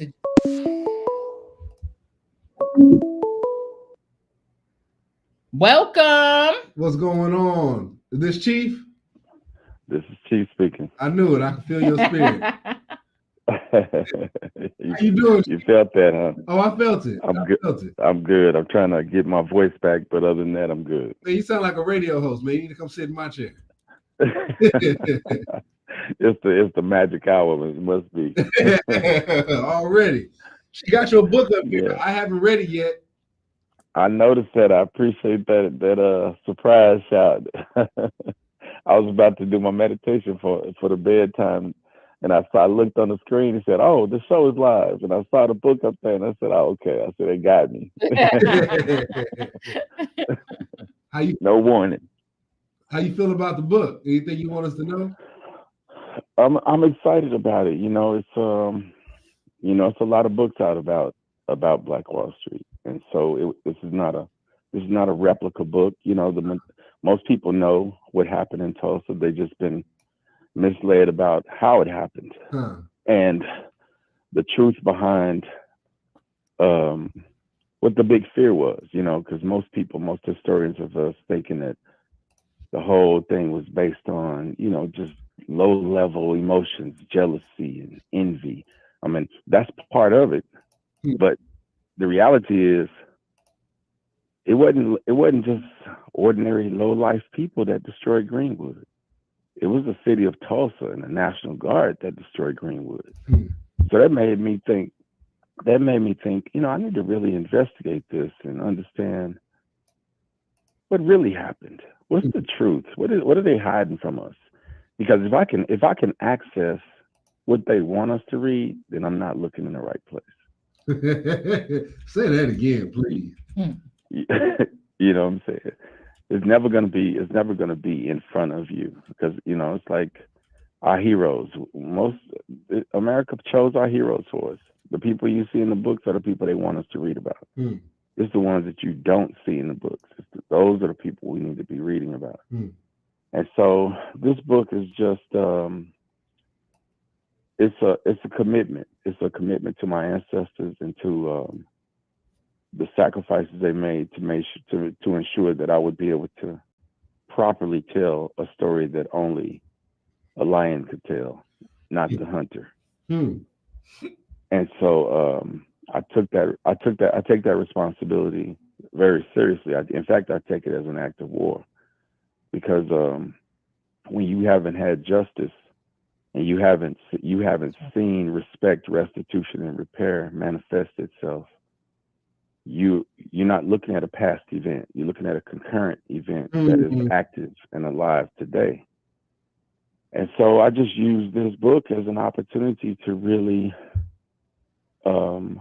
address it, and not just not in an event sort of way. I took it all the way back to pre-statehood, so that people could really see how look at the parallels and everything that starts to happen. I just basically pieced it together so they would be extremely comprehensible and concise. I didn't want it to be a cumbersome read, where you got to go through and you find yourself falling asleep reading it. It's not that kind of book. Like one of my good friends who owns a bookstore, she said, "This is the biggest small book I've ever read in my life." That's what's up. That's what's up. Chief, I'm gonna do the same thing I'm gonna do with Taisha's book. I'm gonna read through this, and I got some questions, because I've researched this myself, just talking to my family and their family friends. So I'm interested to hear what you put in here, because you're right. Some of these other books give not even the Aesop's fables. They give you the Three Little Pig stories. You know what I'm saying? They blew the house down. Yeah. So from the last convo, when you were telling me how you investigated it, not even research, how you investigated it, I'm definitely gonna get this book and read it, and we're gonna have a show discussing this, because I think that'll open the door for other towns that we've either been told about, but we don't know the real story behind it. Would you agree? Oh, absolutely, without a doubt. Okay, that's cool. Yeah, because I like this, and I think we were talking about this earlier, chemical warfare. Yeah. I think your book is chemical warfare. When people read the truth, it's going to set off a ceremony or a pheromone. And it'll be like, wait. I didn't know that comes from my ears. Yeah. So it's definitely going to do that. It's gonna, for some people, it's going to be a dopamine experience. There we go. For some people, it's going to create some cognitive dissonance. But either way, you're gonna have to get confronted with the truth of what the Black experience was like in Oklahoma. I mean, like I said, this is the only place in America where the whole state almost became a Black state. And so that's why I had to help people understand what's happening in Oklahoma before statehood. Who were the revolutionaries fighting in that created places like Greenwood, where you end up with over 50 Black towns in one state? That's right. We haven't seen a replication of that nowhere. You know, and these people did it in the Saudi Arabia of the United States of America. That's right. So we haven't even began to touch the surface, especially as it relates to, and I didn't really write about this, but especially as it relates to the loss of generational wealth, because one of the things people have calculated the loss of property damages and things like that, right? And we're in excess of a few $100 million in property damages in today's numbers. That's right. But the missing component was, what if just one of those people had mineral rights? That's right. You can drop $1 billion on the table. That's right. Easily. Right? And so that's just one person. And so it's just putting it into a perspective that's going to make people see where we've been and where we are right now. Like, what's happening right now? Why is it that of all the places that should have easily gotten reparations, we got more evidence and more proof than Rosewood, than the Japanese. We got far more evidence. We got culpability. We got everything you need. Everything. You know, the problem is Tulsa represents what HR 40 is trying to do, right? The bill to study reparations. Tulsa is ground zero for HR 40. Yep. And America knows it. They know it. So if you give justice to Tulsa, you just hit that first domino that would create a domino effect across the nation. Which is why they kept blocking it. That's right. Because you're not just dealing with mob vigilante violence. You're dealing with state-sanctioned murder through a federal entity, state entity, and a local entity. I think we haven't seen that kind of culpability. You see that foundation. I think once we read it also, like you said, the enemy will be forced to, it'll open that conversation. But I think our culture will be forced to recognize what we need to do to create our own reparations. Build from a foundation. Exactly. Not from the sky. Right. The foundation. Exactly. So right. Well, the thing is, it'll show us that. Go ahead. Yeah, we can't build our own reparations if we don't know what's due. That's right. Just as an example, if the insurance companies have said this is what your property value was, and you already know that insurance companies are designed to lowball you and low cut you in every way, form, and fashion. If you don't go in and personally reassess the damages yourself, right, and do an external review, an external investigation of what has occurred here, because you're asking the very people who instigated the crime to investigate the crime. Then I'll follow that with prosecution. Yep. That ain't gonna happen. Yep. It doesn't make sense. It doesn't even make sense. It don't. It not at all. So we create our own inquiries. Just like this book is my own investigation, and I'm using their resources that they hid away. The resources that this system uses for itself. Like, if you know where the bones are hidden, let me give you this analogy. I'll shorten it real quick. Here's a good analogy. If you and I are in your backyard and you drop your wallet and I pick it up and put it in my pocket, and then you say, "Oh man, I lost my wallet. Will you help me find it?" "Yeah, let me help you find your wallet." We both looking around in the backyard. The whole time I got your wallet, right? Now I done took the cash out of it. I drop your wallet. And I'm like, I found it. Now we friends, even though all your money gone. What is that? Because you're basing it on the fact that I actually assisted you in your recovery. I didn't get you anything, right? Like political promises.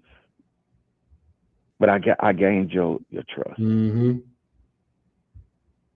This right here, this book, it don't let nobody off the hook, not even the native tribes of Oklahoma. There we go. There we go. All of those parts. There we go. Nobody. Look, what's the movie that just came out? Killers of the Flower Moon, right? And you got, an atrocious thing happened to these people, but don't nobody know that same tribe evicted all black people off their land a few years prior to that event. What's the name of that movie you said? Right. Killers of the Flower Moon with Leonardo DiCaprio and Al Pacino. Okay. I mean, what's his name? Anyway, it don't matter. Killers of the Flower Moon. That's the name of the movie. I'm gonna look that movie up. I almost watched it the other night. What is the movie about? Yeah. It's about. So it's basically about the richest native tribe in Oklahoma, not that far from Greenwood. That they got massacred 2 years after the Tulsa massacre. Okay. But they had amassed a lot of wealth and oil money, and white men were marrying into the tribe and killing off the members of the family so that because once they got married, they were adopted into the nation. Yep. And so that's why you got these so-called $5 Indians. You pay $5 for a marriage license to marry into the tribe. Then once you married into the tribe, you became custodian or guardian over their properties and all their wealth and mineral rights. Mm-hmm. They're doing that now with other ethnic women, but black women, because the women minority grants and money. Glad you said and that. Business access. We get this whole marriage license and driver's license from that right there, from what you just said. Contract. Yeah, I mean, pretty much. That started with your Social Security and birth certificate being bonds, being certificates of bond. Yeah. So it's ongoing. It's nothing different. Yeah. And like the paper might be called something different, the process might, but it's still along the same line. Exactly. It's a bonded national institute. The difference is they were able to dictate who could marry who. Mm-hmm. So it became illegal for black people to marry native people. Mm-hmm. Because that would give you land back. That's right. Land that had been stolen from you anyway through the Dawes Commission. Because of the one drop rule. If you had a drop of black blood, you were removed from the Indian rolls. Which at this point in time is that same rule is applicable in an advantageous way. But that's a whole nother story. Yeah. So that's why you see the title on the book the way it is. It's dealing with sacred ground, broken treaties, and what happened in Tulsa. Because you got to piece it all together. It's not like how they want to separate it. In Oklahoma history, you romanticize Native American tradition and cultures, but you don't speak about the crimes that were committed against people to disenfranchise them politically, economically, and socially. Real quick, Chief, let me ask you a question. Yeah. Mm-hmm. How'd you get the cover? What is that? Is a good question. So the guy who did that photo, he took that photo for the New York Times. That was a ceremony. Those are my hands holding that jar. We did a ceremony. They call it a soil collection. So Equal Justice Initiative out of Montgomery, Alabama, and Brian Stevenson at the Legacy Museum and the Lynch Memorial, they started this nationwide ceremony where you would go to different locations where people had been lynched through violent terror, i.e. lynchings, and we would collect soil in those locations. So we collected about 36 of those jars in Tulsa, and I led most of those ceremonies. So that particular ceremony, the photographer captured me collecting the soil and holding that jar as we did a libation to the ancestors to acknowledge and recognize what happened in that location. So basically we're saying you also deserve, you who has been forgotten, deserve to be recognized, honored, and venerated. Hey, so you're trying to make that trip, ain't you? Man, you already in my my list of things to do, but I had another word, I can't think of it. Once I get things moving, believe me, I'm gonna shoot that message. I'm just not gonna shoot it till I'm ready. I say. You know what I'm saying? So yeah, I like that, doing the ceremony. I love ritualistic things because they're so native and genuine and pure and empowering. You know? Absolutely. So when you said that, you went to go get the soil from where'd you call it? Violent terror, aka lynchings, killings, and everything else that comes with the word terror. Right. You collect that soil and show love to it. Because they might not be physically, but you collecting parts of their spirits to say, absolutely. Hey, I'm here and this is for you. If I'm not mistaken. Because the blood it was shed. Yeah, you're absolutely right. And they are in our understanding, they are there physically. We simply recovered what people thought was lost. How can you lose? How are you gonna lose the planet? That's right. That's right. That's right. You know what I'm saying? You're not gonna be lost. That's why they say in African tradition, West African tradition, you don't die. People don't die until you stop calling their names. Shit. So the moment we called their names, we brought them back to us through our collective memory. So they get to manifest themselves through us, through breath, through everything else, right? That's right. Man, you about to have me do a whole nother show on what you just said. I'm losing my words. So again. in the spirit of transitions, you see these transitions? Yes. It's funny, yeah, exactly. You see? That's a transition. That's a transition. Dave transition. Now you and now you transition right. them. That's right. Therefore, you transition. See, this whole book is speaking on what we're speaking about is a transition. That's right. If you read this, you could transition. Transition is more important than what we think. Most definitely. You know, absolutely. We transition every day, and we do magic every day. But just leave it like this: we transition every day when you get ice and turn it into water. Then absolutely, and it purifies your body. When you get, if you ever been on a farm, when you get the chicken and then turn it into something that look like it came from Popeye, that's the transition. Oh, yeah. You know what I'm saying? Yeah. All of it. So these words I'm speaking is transitioning into your mind and your body and bringing up that lost energy or energy that was already there and helping it resonate as your words are doing in that book. Reuniting. Exactly. Energies. Those are all transitions. Exactly. So transitions are important. Transition is food. Transition is life. But that's also why we were taught or try to be inculcated with it being bad, with it being associated to something negative.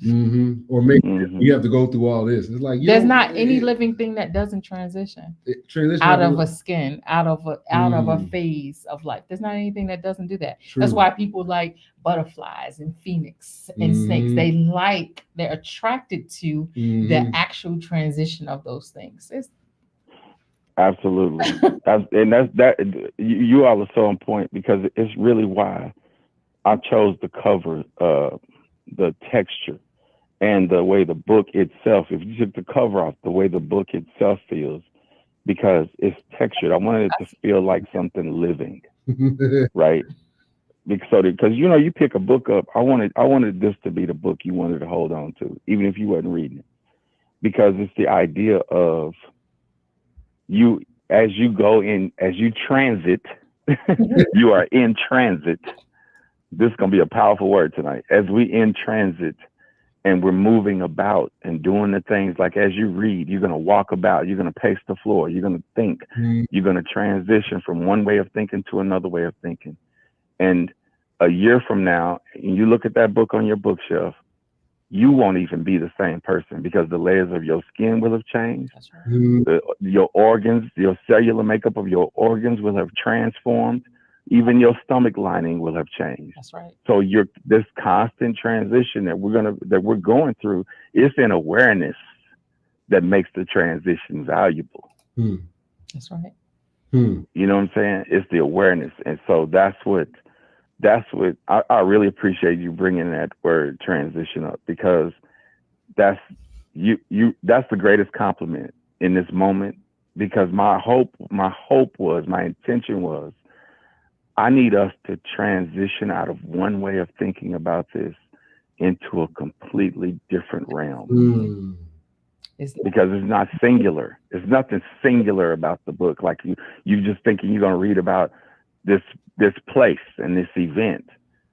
It's called America's Black Wall Street for a reason, because it's showing you the transitional phases of America. Hmm.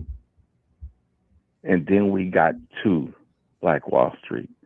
From there, you transition straight back to the cover. You will understand the cover when you finish the book. Understand it in a way that you don't expect to. But we will all be able to relate because we all got ancestors. That's right. Man. So it's not my book. It's our book. If you choose. But you see those beautiful dynamics of transition that occurred here today. And even when we're talking about broken glass and coming on, speaking about everything that happened during this time, it's all a series of transitions wrapped inside of choices, wrapped inside of your freedom. You don't choose to swap out these things, these mindsets. You don't choose to maneuver in certain ways, to switch out antiquated information, to research for yourself and stop being fed information by people who don't want to feed you the right information in the first place. That's on you. Choosing to stand still, being transitional, being in transit is all about movement. You can't help but to elevate within a transition. I say. You can sit. I say.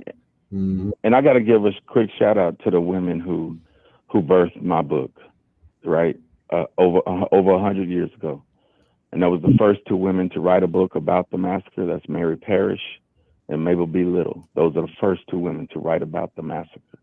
I owe everything to those great mothers who planted in me this tree that has become that book.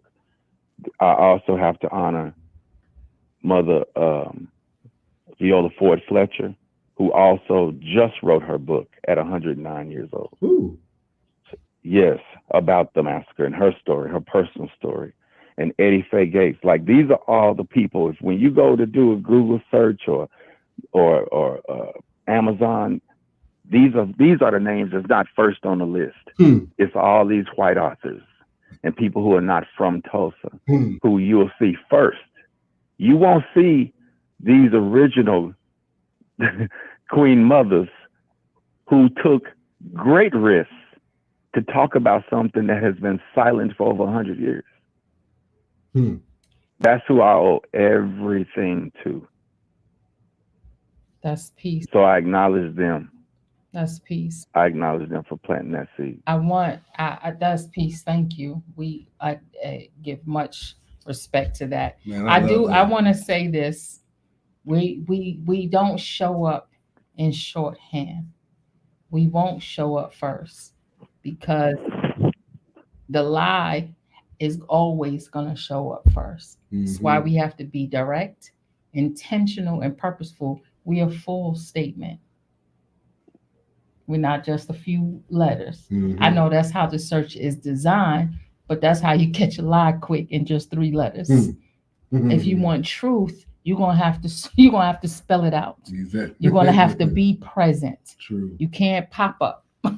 You're gonna have to be present. You're gonna have to be there. You're gonna have to want to search.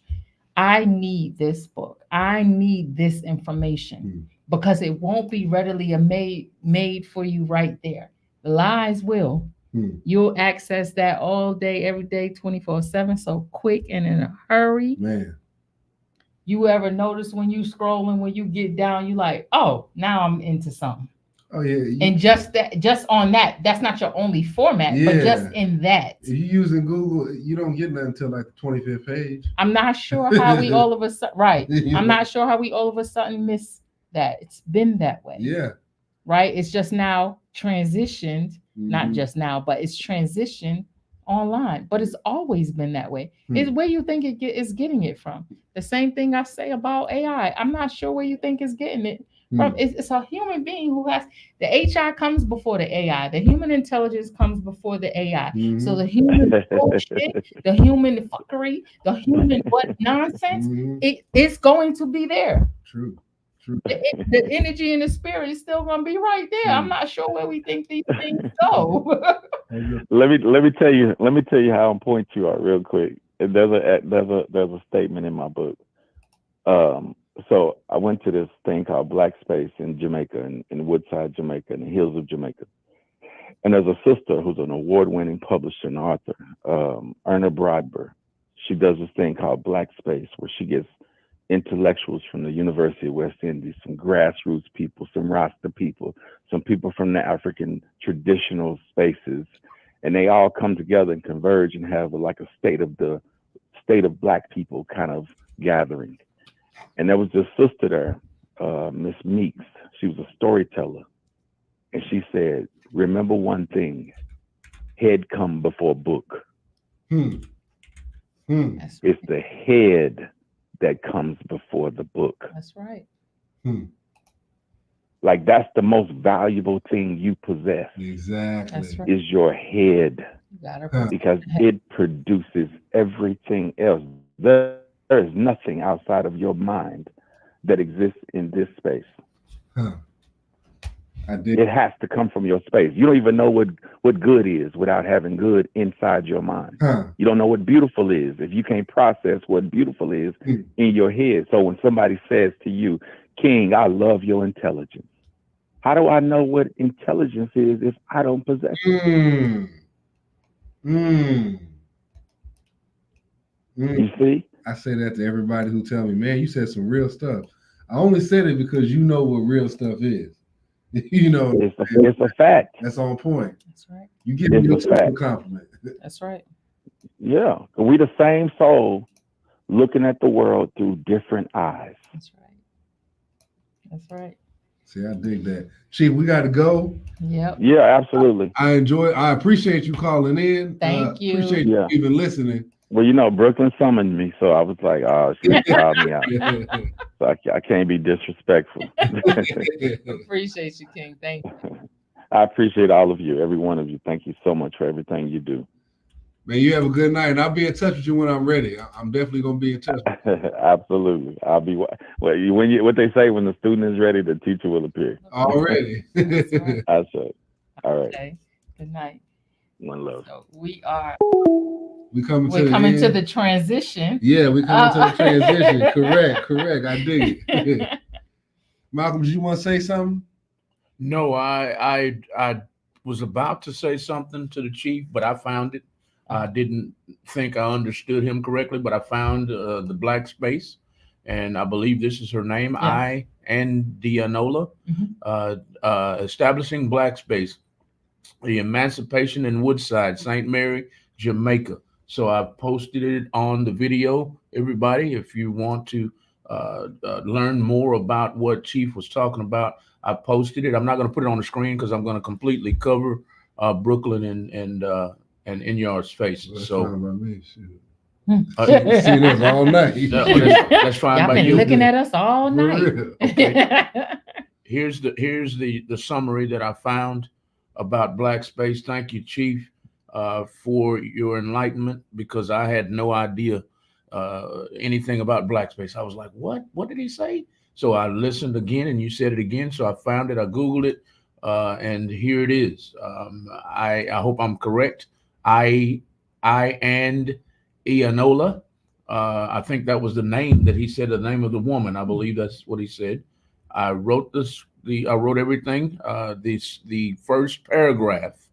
There's several. So you guys, y'all research. Google. Yeah. Google Black Space.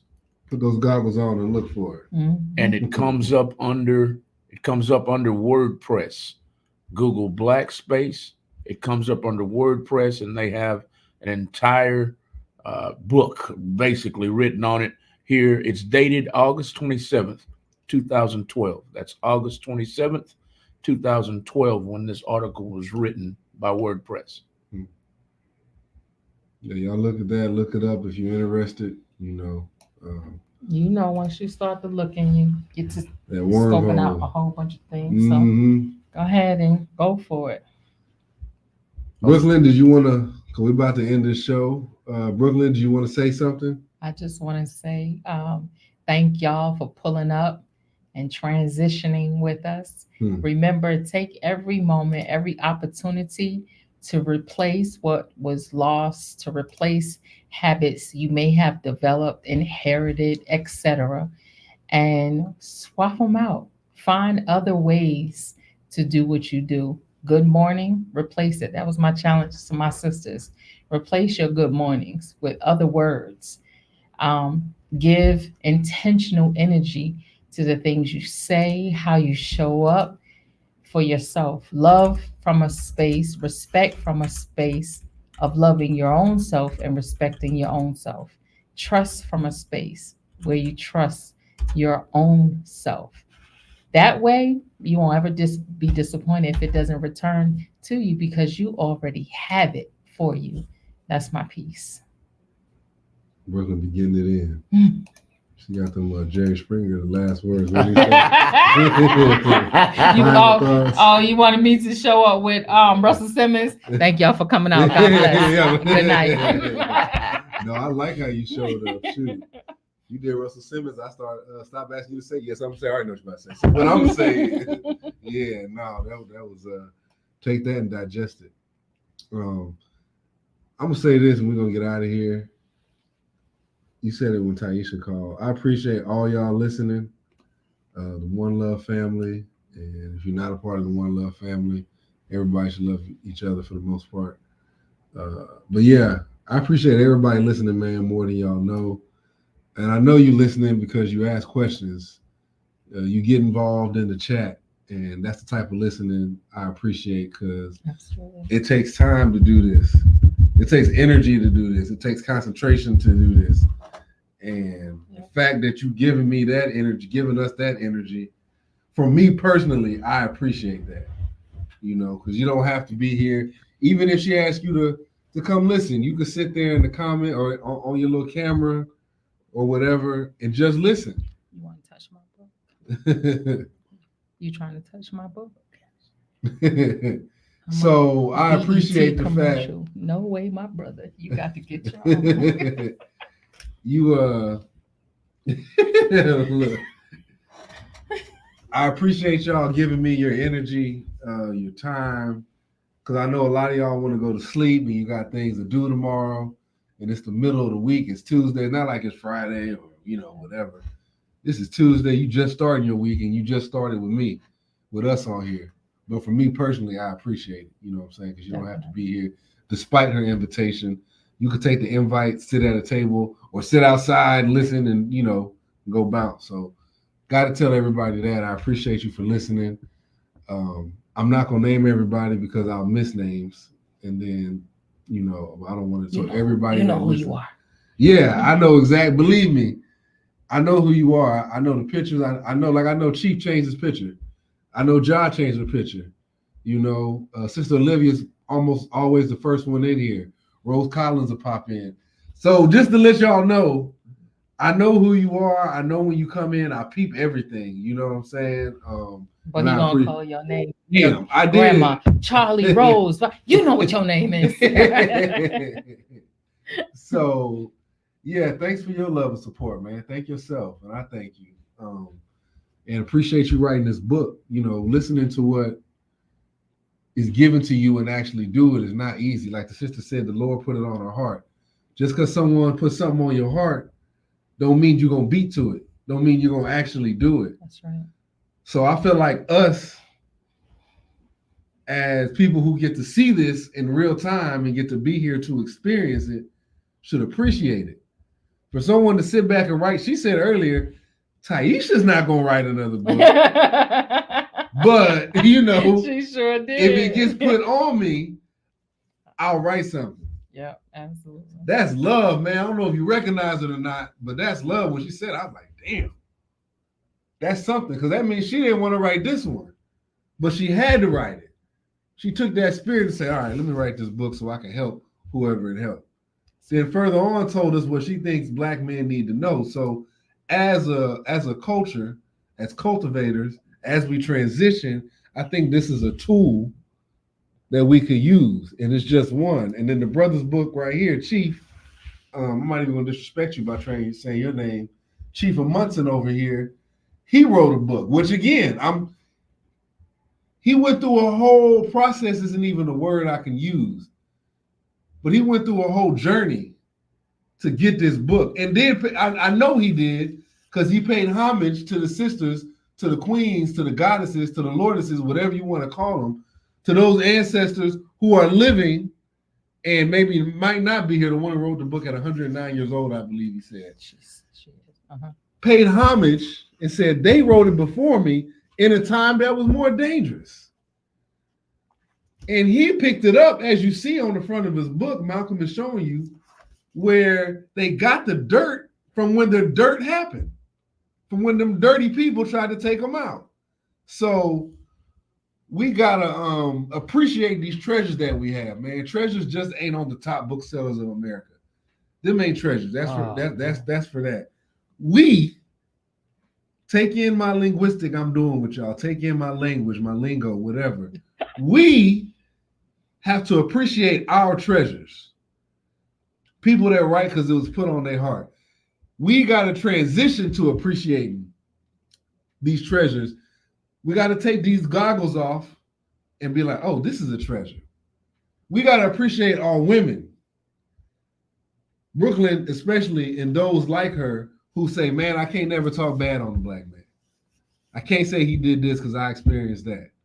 I can't say they did this. You know, when the other sisters will come in and say the same thing. We got to appreciate those treasures. You know, I told you this earlier. She been coming on my show and just been cool. Like, I'm a nobody. Like, you know what I'm saying?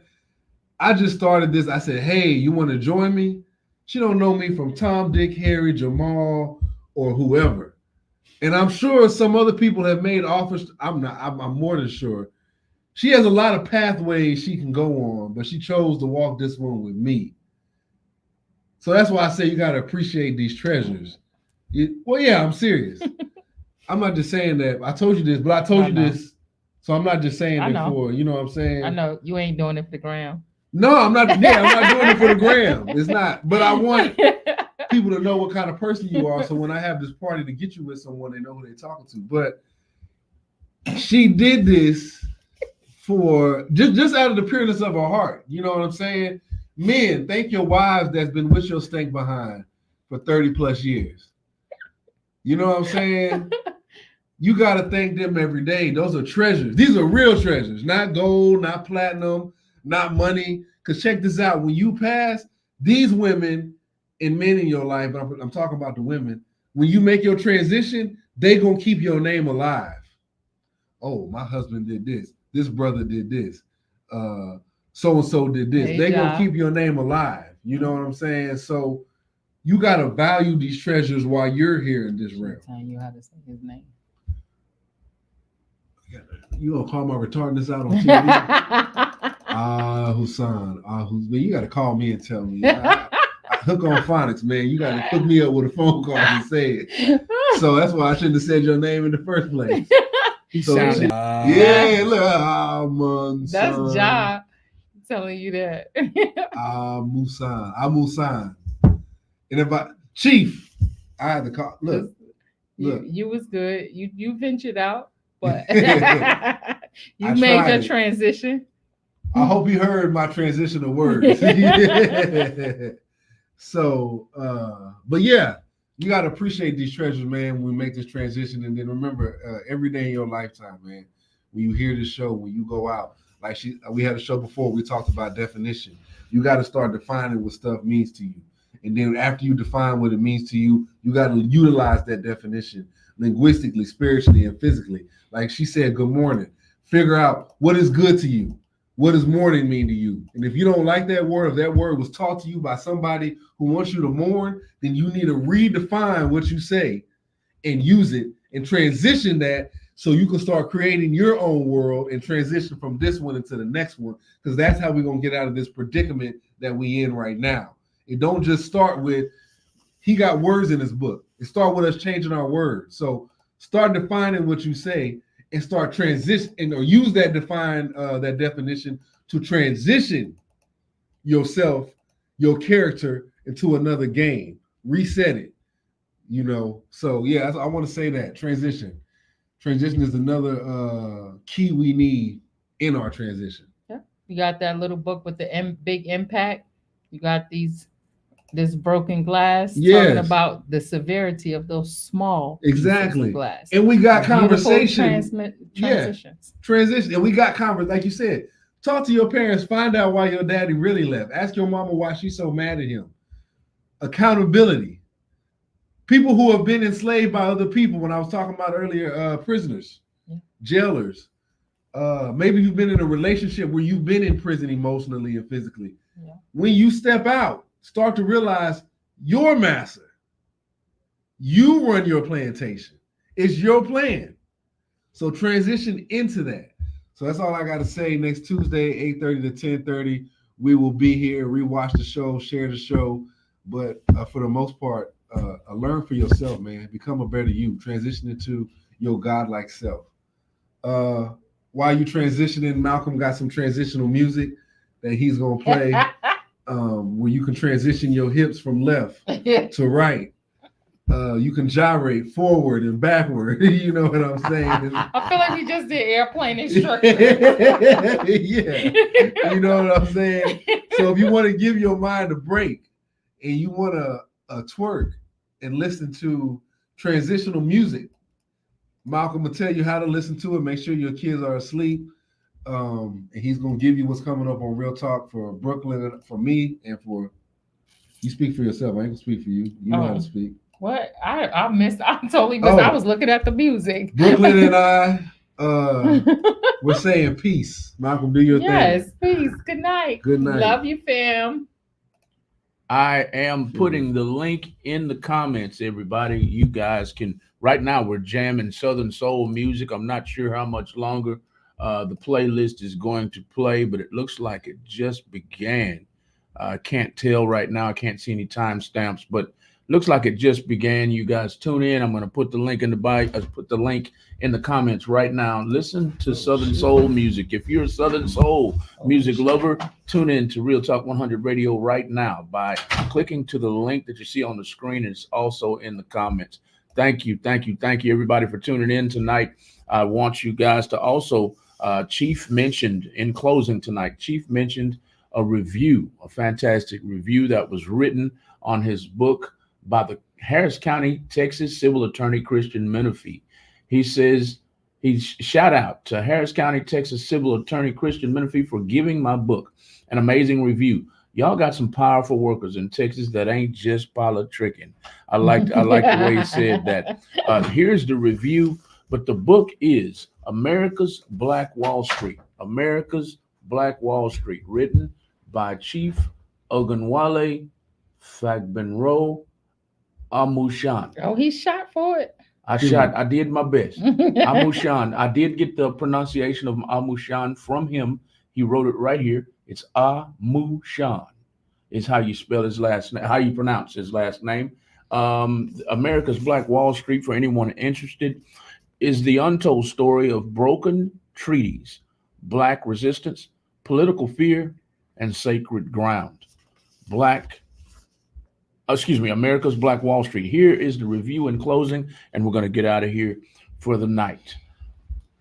With scholarly detail, Chief Ogunwale Amushan unpacks the brutal violence against Black prosperity and political freedom in Greenwood and connects those events to ongoing government failure to acknowledge and honor the victims and provide reparative justice.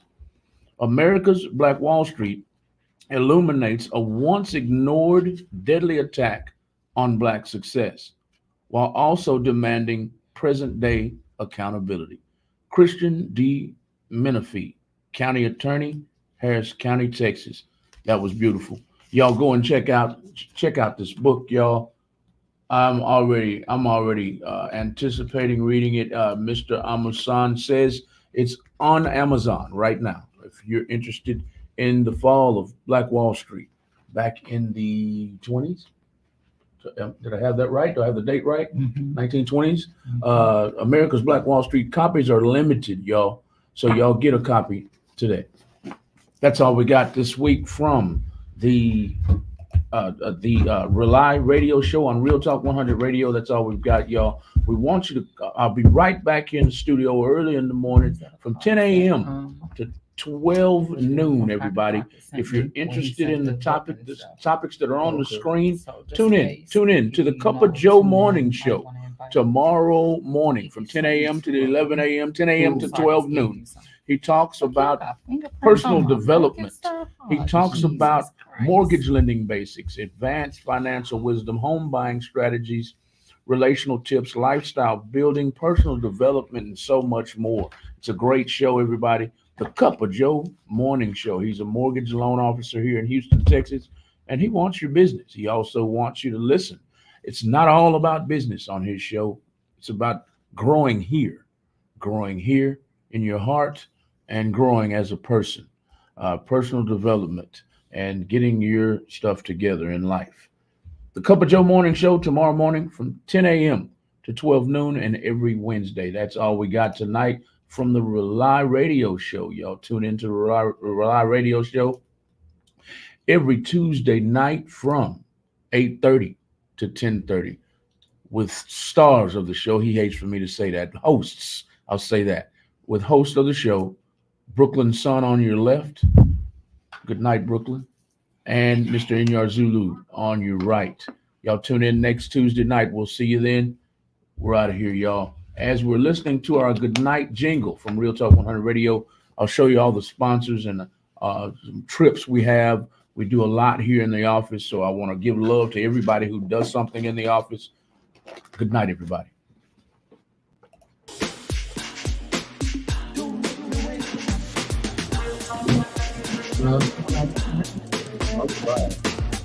I think this is about this is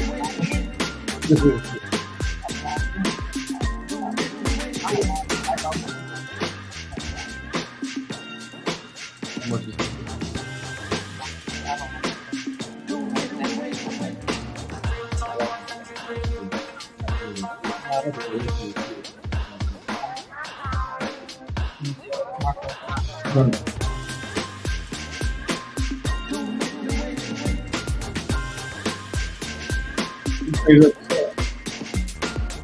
Yeah, he made me a brother.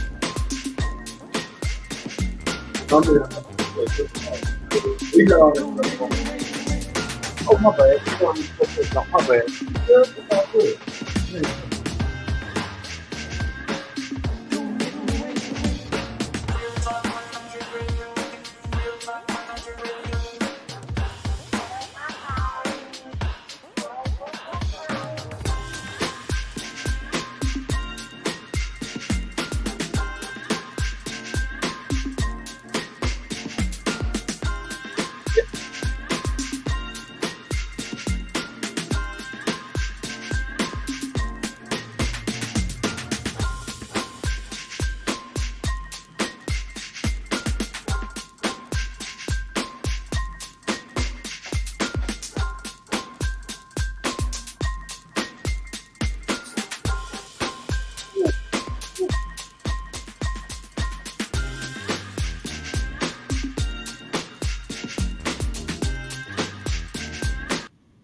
All right, everybody, as we say good night, I want you guys to scan the QR code that's on the screen.